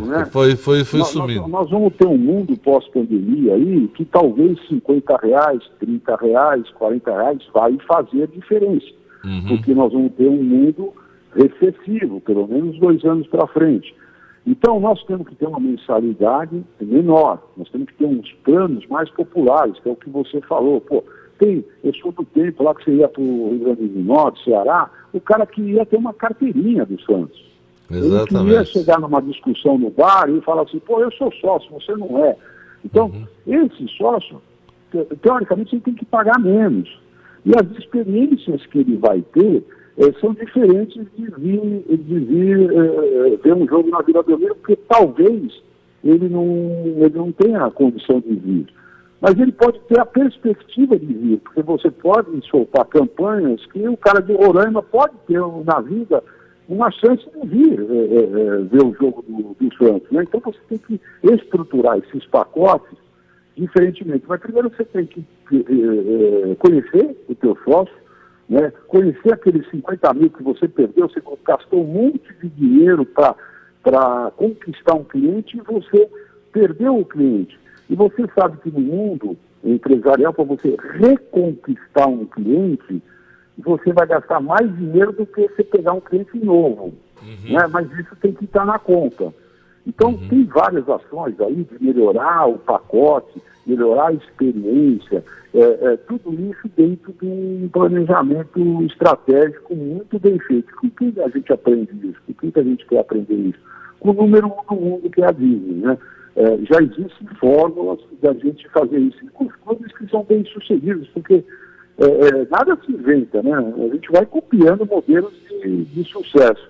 Então nós temos aí, a gente já tem, num primeiro momento, um objetivo de botar 50 mil sócios adimplentes. Por quê? Porque nós já tivemos em 2011, 50 mil sócios adimplentes. É factível, né? É possível isso, não é nada... Dizer, nós não estamos chutando, não vou aqui falar, amanhã nós vamos ter 100 mil. Não, a gente pode ter 50 mil, porque a gente já teve. Onde estão esses caras? Por que eles desistiram? Como é que acerta a mensalidade de quem desanimou? Porque o sócio, ele é muito passional, né? O time toma 3 porradas, ele deixa de pagar a mensalidade. Né? O jeito dele protestar é não pagar a mensalidade. Então nós temos que conscientizar, fazer uma conscientização, que aquilo é importante, vai ser uma das receitas mais importantes do Santos, vem do seu sócio. Né? Então, mas eu já vi, agora está na moda, né? O crowdfunding. Crowdfunding é a vaquinha virtual, né? O Vasco está fazendo uma vaquinha virtual para construir o CT, o Vasco está fazendo uma vaquinha, o Botafogo está fazendo uma vaquinha virtual para pagar a dívida. Mas a primeira, tem mecanismo, tem apps, tem sistema para você fazer isso. Mas para você fazer isso, qual é a primeira coisa que você precisa? A torcida tem que acreditar em você. Ela tem que saber que aquele dinheiro que ela está botando no clube, a título de ser sócio, a título de reconstruir ou melhorar o CT, que ele vai chegar na ponta e ninguém vai meter a mão no meio do caminho. Né? Então, aonde a gente volta? A gestão e credibilidade, que a gente já falou 200 vezes aqui. Então, tem muita coisa para fazer, mas tem que fazer primeiro o básico. Primeiro você tem que dar confiança, você tem que resgatar a credibilidade e mostrar que você tem uma gestão diferente das outras, né, que colocaram o Santos nessa difícil situação financeira. Isso é verdade, né? A gente está entrevistando aqui Fernando Silva, candidato à presidência do Santos Futebol Clube. Faturar, Geraldinho? Vamos faturar? Vai tomar uma aguinha aí, fazer um xixi, Fernando, rapidinho, que a gente volta já. Estamos apresentando Virando o Jogo. Precisar de serviços de entrega? Não erre. Chame a RR. A RR Courier tem motoboys altamente qualificados, malotes, pagamentos e transporte de documentos em geral para toda a Baixada e Grande São Paulo. E-commerce, malotes, serviços esporádicos, a solução para sua necessidade. Precisou de motoboy? Não erre. Chame a RR. Acesse rrcourier.com.br. Telefone 13-3028-1555 ou peça seu motoboy pelo aplicativo RR Courier Clientes. Não erre, chame a RR. Participe pelo nosso WhatsApp 98216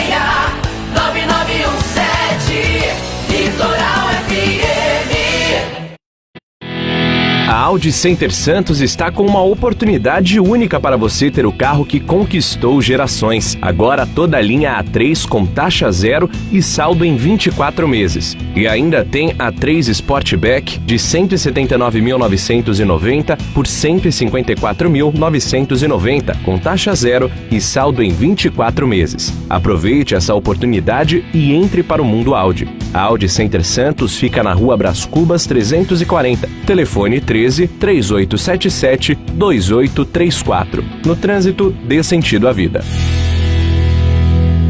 Estamos apresentando Virando o Jogo.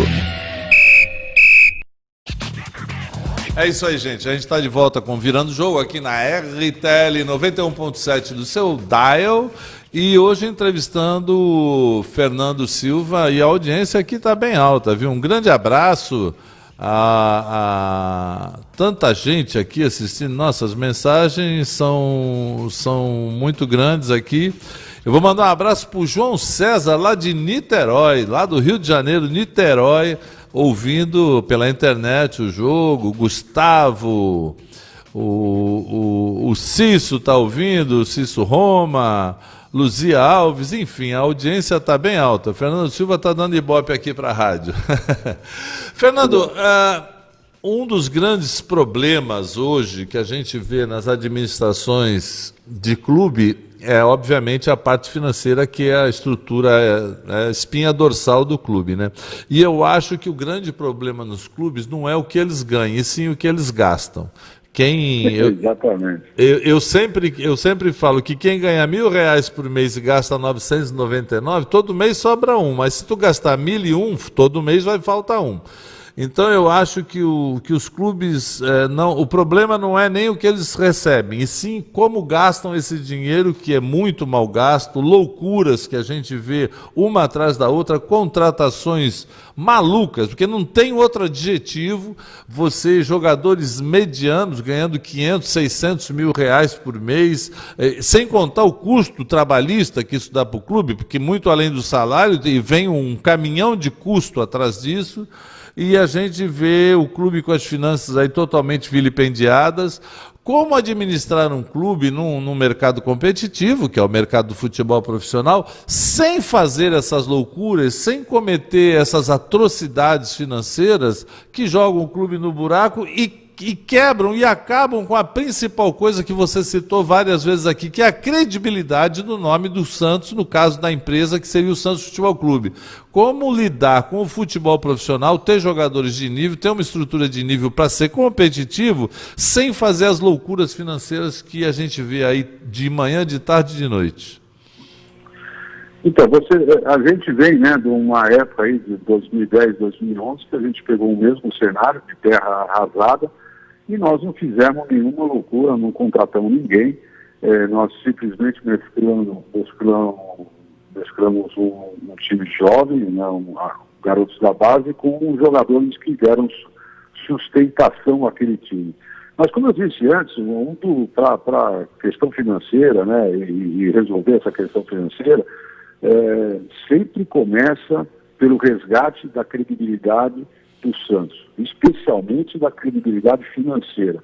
Isso começa com um compromisso simples de dizer que exigirá muita disciplina para executar isso. O orçamento do clube deve ser do tamanho da receita operacional. Então a gente começa o que você falou. O orçamento do clube é do tamanho da receita operacional. Você não pode colocar a receita de venda de jogador na tua receita operacional. E a receita operacional do Santos, a maior receita operacional do Santos, foi da ordem de 180 milhões. Aí o que você faz? Você tem que ter um orçamento de despesa menor do que a tua receita operacional. Então o orçamento do clube deve ser do tamanho da receita operacional. E as receitas de venda de jogador entrarão carimbadas no caixa do clube, né? Isso é um compromisso nosso. As receitas de venda de jogador, de luvas de direitos de TV, eles vão entrar carimbados no caixa do clube, sendo que uma parte significativa vai para pagamento de dívida e uma parte vai para investimento na nossa base. A última parte vai para investimento na própria operação do clube. Estou deixando isso bem claro, né? A gente tem que pagar a dívida. A sorte hoje, o momento, a oportunidade é que o juro ele está muito reduzido. Então, já tem sistema, já tem modelos, né? E nós não vamos ser o pioneiro nisso, porque o Botafogo está fazendo, o Grêmio está fazendo, que são fundos de direito creditório. Você compra a dívida ou você acumula a dívida, negocia com câmara de arbitragem, ou seja, tem vários mecanismos de você tratar a dívida. Mas qual que é o primeiro?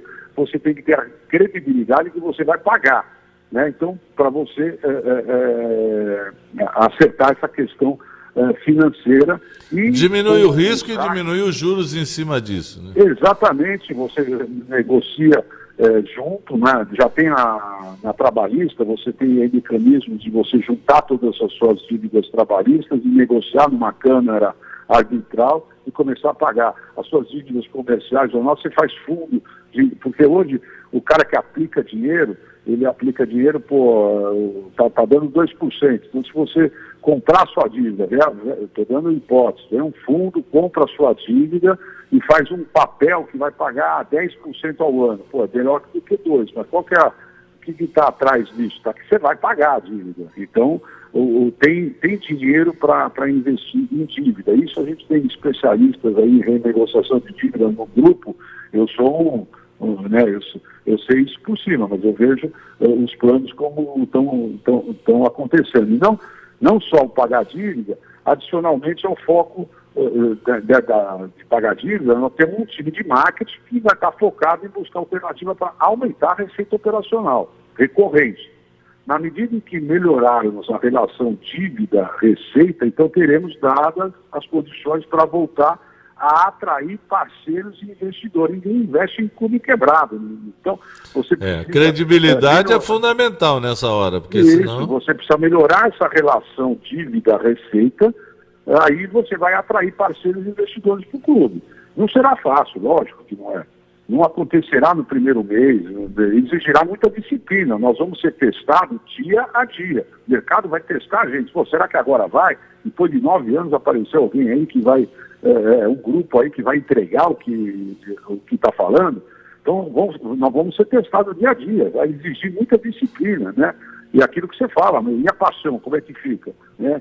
Mas nós contamos com pessoas no nosso time que já fizeram isso.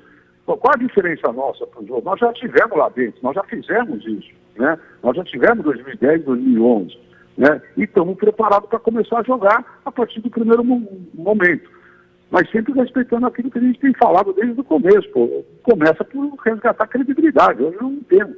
A partir daí, com pessoas que têm credibilidade no mercado, e você seguindo um plano de gestão que já está determinado, já está anunciado, as coisas tendem a ficar mais fáceis para a gente, né? Então, a gente tem interlocutores aí, tem pessoas que têm se aproximado do nosso grupo, falar, se você ganhar, se o teu grupo ganhar, tem esse projeto aqui, tem esse projeto aqui, tem esse projeto aqui, eu vou trabalhar. São pessoas que hoje passam ao largo do Santos.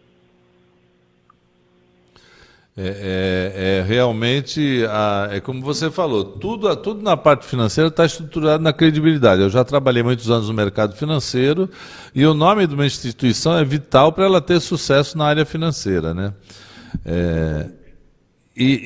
Fernando, mudando um pouquinho de prisma, agora uma coisa que eu queria que você me respondesse também, mas vamos mais rapidinho agora porque o tempo está acabando. O que você acha da eleição à distância, do voto à distância, né? Nós tivemos um problema aí de CPF de 8 mil, parece, sócios com CPFs que não batiam, enfim, teve uma auditoria aí na Vila. Você confia na eleição à distância ou você acha que tem que ser presencial mesmo na Vila, ou talvez com uma subsede aí no Pacaembu, alguma coisa assim? Como é que você vê isso?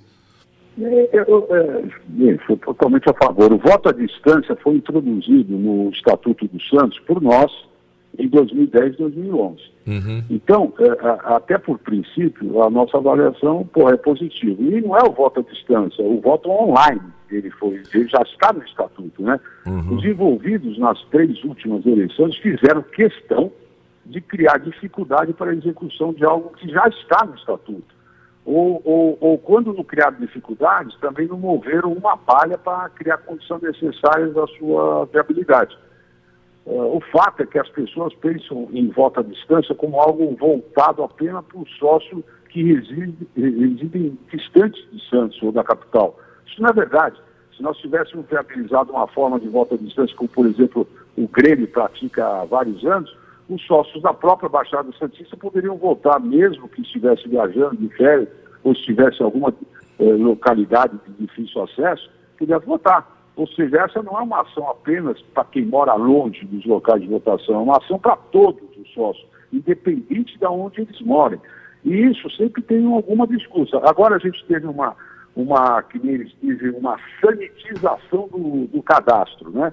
E pelo que eu tenho informação, semana passada foi aprovada a contratação de uma auditoria para dar uma carimbada que essa sanitização está bem feita e que nós temos um cadastro minimamente confiável.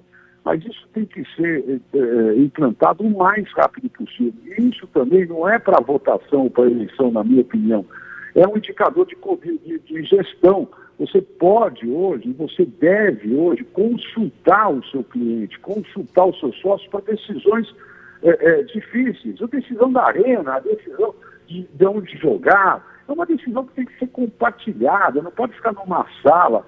Né? A gente pode dar para o sócio alternativas, estudar o caso e apresentar alternativas, mas é uma decisão muito difícil de ser tomada, tá? Todo mundo já sabe. Então, o cadastro ou esse relacionamento online com o teu sócio, ele tem que ser usado também para gestões, para o operacional, para decisões estratégicas do Santos, não só no período de eleição. Nós estamos prontos para uma eleição online. Tem modelos e modelos e modelos de sucesso. A gente só não faz porque não quer. Eu também sou bastante a favor e acho que isso é um atrativo para você aumentar o número de sócios. Quanto mais você faz o sócio participar da vida política do clube, mais você torna interessante se tornar sócio do clube para o associado. Principalmente não só da vida política, da gestão. Exatamente, da gestão. Hoje, pela internet, seria muito mais fácil fazer um plebiscito sobre qualquer assunto, um assunto de peso, como você falou, por exemplo, um investimento numa arena, uma parceria para se construir uma arena, um retrofit, enfim. Seria muito importante você ter esse termômetro, né? As redes sociais ajudam, mas hoje existem instrumentos que se faria isso com muita facilidade. Fernando, qual é a sua visão em relação ao Santos Futebol Clube? Vamos fugir. A gente sabe que o Santos Futebol Clube, como diz o nome, é um clube de futebol, mas o Santos já foi campeão brasileiro de voleibol, o Santos já foi campeão brasileiro de futebol de salão, o Santos já teve um grande time de basquetebol, outros esportes olímpicos que, inclusive, atrelados à marca Santos, pode se tornar fonte de receita também, não fonte de despesa, mas fonte de receita, desde que bem trabalhados, né? Mal trabalhados vão dar custo e prejuízo. Como você vê na sua gestão a criação de times times profissionais, esportivos profissionais, seja qual esporte for, já que hoje a televisão dá espaço para esses times. A gente tem um campeonato de basquete muito bem divulgado na TV, os times de voleibol, os campeonatos de voleibol, não só masculino como feminino. Você vê a possibilidade de reativar essas áreas profissionalmente no Santos Futebol, não só nesses esportes que eu citei, mas outros? Eu sou totalmente a favor. Eu venho do esporte olímpico, né? Eu venho do judô, apanhei muito do Rogério Sampaio, que hoje é o torcedor do Santos, diretor executivo, torcedor do Santos, é o diretor executivo do COB. Então, num primeiro momento, a contribuição do Santos para o esporte olímpico coletivo continuará presente na seleção masculina e feminina de futebol, né? Assim como no futsal. A gente tem que lembrar que quando a gente esteve no clube, a gente chegou a ter Neymar, Marta, Falcão como atletas do Santos, né? Então eu experienciei isso e achei, para a marca, ele é muito importante para o retorno financeiro. Só o retorno de exposição de marca, isso já paga a conta, né? Os esportes individuais, como o judô, natação, por exemplo, se nos oferecerem projetos bem estruturados, e aí vem a credibilidade de gente oferecer projetos bem estruturados, certamente a gente vai para frente. Mas eu acho que sempre qualquer esporte olímpico, você precisa da marca, né, do Santos, num projeto bem estruturado, você precisa do recurso privado e você precisa de prefeitura, em muitos dos casos. E eu até hoje não entendi ainda porque, ao longo desses últimos anos, vários anos, a gente não tem uma boa relação com a prefeitura. A prefeitura tem que ser o parceiro do Santos para tudo isso. E o Santos tem que ter na prefeitura o parceiro para todas essas possibilidades. Eu não entendo essa distância entre Santos e prefeitura. Porque os dois juntos, é a mesma coisa que o Santos com o Pelé. O Santos com o Pelé, não dá para imaginar o Pelé sem o Santos sem o Pelé. Então, montar os projetos fica fácil. Nós tivemos o Pelé esperando dentro do campo da Vila Belmiro, esperando o Robinho descer de helicóptero. A Vila Belmiro lotada e eu vi isso, estava dentro do campo. Então, não dá para entender, né, nos esportes olímpicos, você não ter empresas sérias, prefeitura e a nossa marca. É só vontade de fazer, porque as condições estão aí. E os esportes olímpicos, eles dão uma visibilidade monstruosa. Né? Você imagina, eu sou do tempo que a gente tinha Luiz Neymar, Negrelli e Mário Marcos, no time de voleibol masculino do Santos. Geraldinho, Arlindo e outros mais. Eu, quando era moleque, assisti muito esses caras jogarem. Luiz Neymar e o Mário Marcos vieram de Minas, né? Eu lembro dele. Negrelli é meu amigo pessoal. Negrelli vi jogar na praia também. Isso.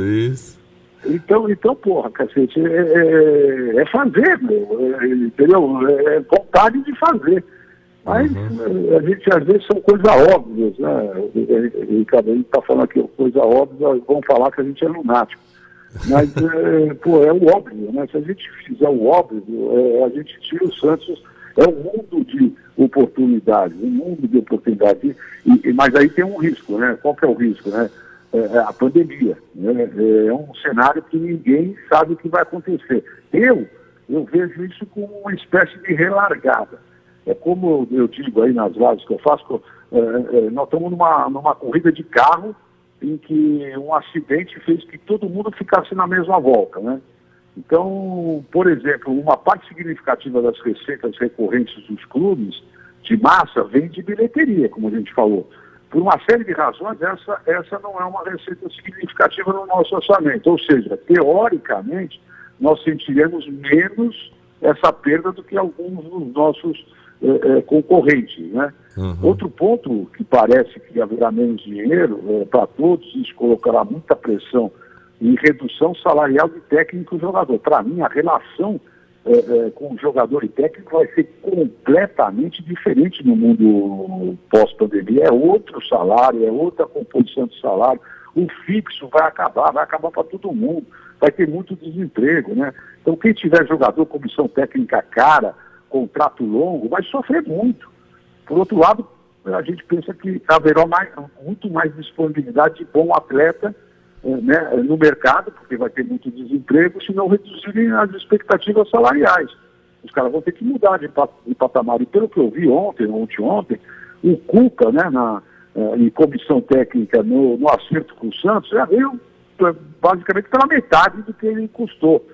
Né? Então, isso vai ser uma constante. Vai acontecer. Né? E essa pode ser uma fonte de oportunidade para o Santos, assim como eu consegui pegar o Marquinhos, o Aroco, o Durval, o Dracena, por exemplo, para dar estrutura, quando assumimos o time em 2010. Esses caras é que contribuíram de uma maneira enorme para o sucesso da molecada. Se não tivesse o Marquinhos, o Aroco, o Durval, se o Marquinhos não tivesse feito aquele gol da Copa do Brasil de falta, não sei aonde teria ido a carreira do Neymar, porque lembra que ele bateu um pênalti de cavadinha e perdeu, né? Tinha um murmúrio na Vila Belmiro que se o jogo não vira ali, o negócio ia ficar difícil para ele. É verdade. Né? E o Marquinhos acerta um gol de falta ali, além de nos bastidores, eram quem seguravam a onda, né? Então eu acho que esse período de muita turbulência, mas também, né, como a gente falou aqui durante o programa, oferece muita oportunidade para quem sabe, né? Para quem sabe, para a gente ganhar posição nessa corrida que agora ficou todo mundo na mesma volta. Para uns é crise, para outros é grandes oportunidades, né? A gente está entrevistando o Fernando Silva aqui, candidato à presidência do Santos Futebol Clube, novamente mandando um abraço ao João César lá de Niterói, ao João Paulo, ao Gustavo da Lotérica, ao Ciso Roma, a Luzia, Sandro Valente, e olha, a audiência aqui está muito, graças a Deus, Lupércio Conde, meu camarada Lupércio, e o Jair Gonçalves, um monte de gente assistindo. Fernando, já está chegando ao fim, mas dá uma passadinha sobre futebol feminino, que eu acho que ainda é muito pouco explorado, um futebol que, por exemplo, fez uma final do Campeonato Paulista aqui com o estádio lotado, mesmo que sendo de graça, o público foi. Então tem apelo, é uma questão de bem trabalhar. Como você vê o futebol feminino, que hoje é obrigatório os clubes a terem time? Eu, com o melhor dos olhos possível. O futebol feminino é fonte de grande satisfação e orgulho dos santistas, e a resposta é essa. Nós planejamos incrementar o futebol feminino, e pegando o gancho, né, nós planejamos incrementar a presença feminina como um todo na vida do clube. Vocês vão ter uma grata surpresa de um dos elementos do conselho de gestão vai ser uma mulher. Pela primeira vez, né, na história do Santos, nós vamos ter uma mulher no comitê de gestão. Um exemplo simples, que independente da decisão que venhamos a tomar quanto ao Estado, a Arena, a coisa é certa, né? Uma coisa é certa, né, que a gente vai fazer no primeiro mês de gestão no Santos Futebol Clube. Nós teremos banheiros decentes para a torcida feminina. Ponto. Acabou. Nós vamos ter banheiros decentes para a torcida feminina. Eu ouvi relatos de mulheres falando que, seguinte, vão para um jogo do Santos e não tomam um copo d'água porque não podem ir para o banheiro. Então, a mulher como um todo merece ser melhor tratada. E o futebol feminino, eu tive a alegria de dar a volta olímpica, né, em 2010, 2011, com a Renata Costa, grande quarto zagueira, naquele time que a gente viu ser campeão, né? Então, o futebol feminino, eu acho que é uma satisfação e orgulho para todos nós santistas. Realmente é um potencial incrível e é mal trabalhado, mas é um potencial incrível porque hoje o futebol feminino atrai público. É só uma questão de trabalhar direitinho que pode ser superavitário, que infelizmente até hoje acredita-se que o futebol feminino, o futebol não dá, é bem trabalhar, precisa se trabalhar direito. Dá uma exposição de marca. Exato. A gente tem que sempre esses esportes olímpicos, feminino, futebol.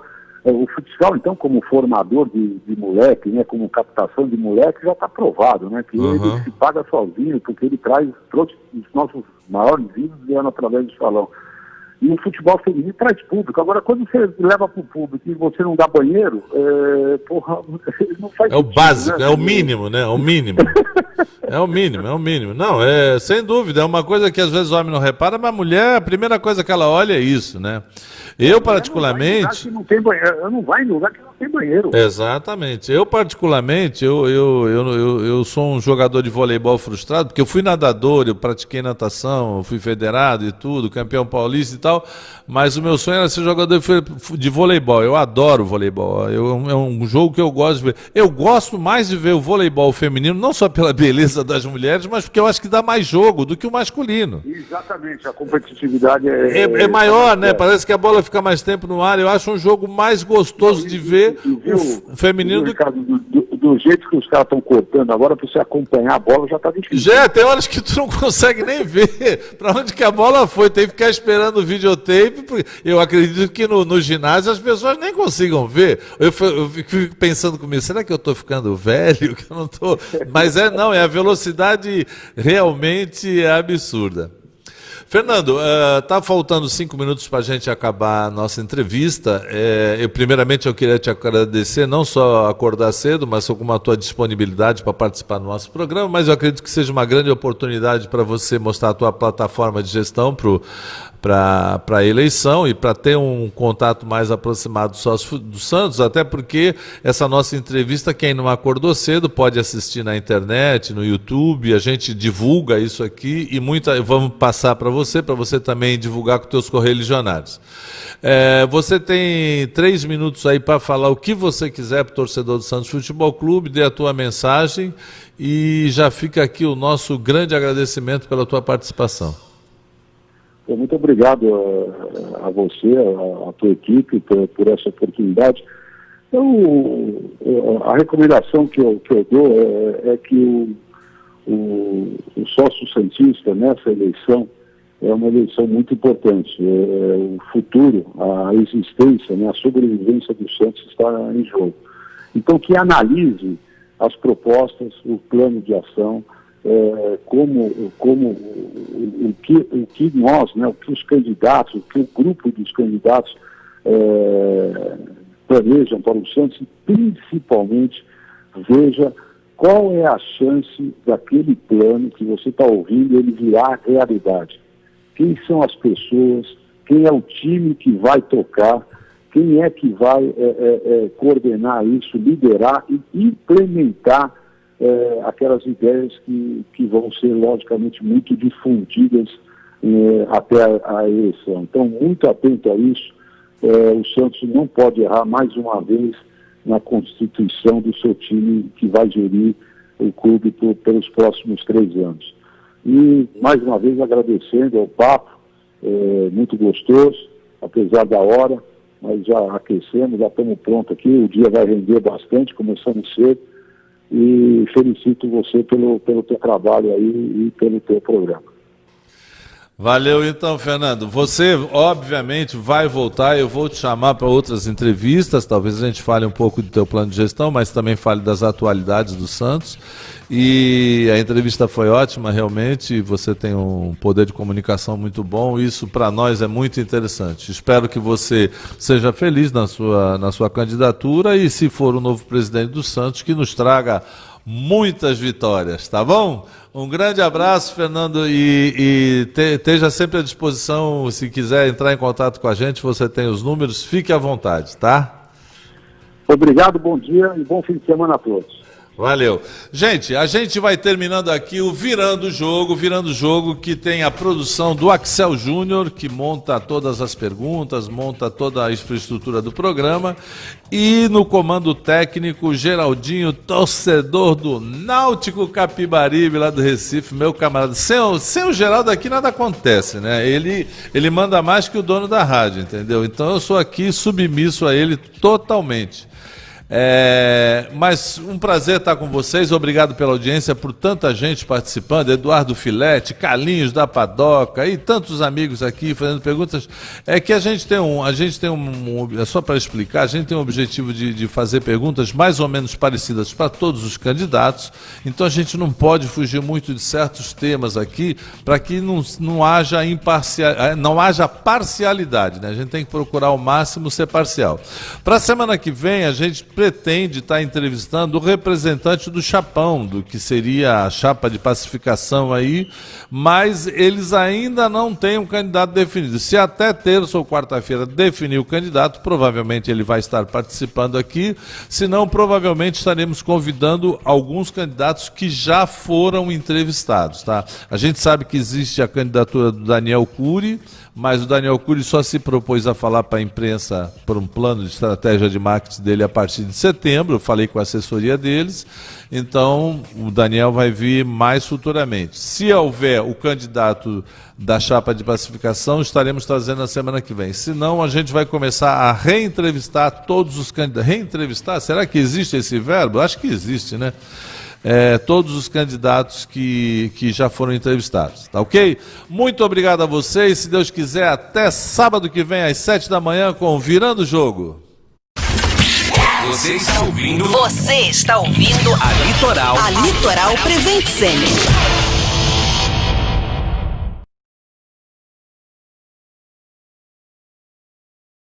O Colégio Jean Piaget São Vicente Praia Grande é mais. Tem aulas diferenciadas, inclusive durante o período de Covid. É mais no seu corpo docente, altamente qualificado para práticas pedagógicas. É mais nas aulas ao vivo todos os dias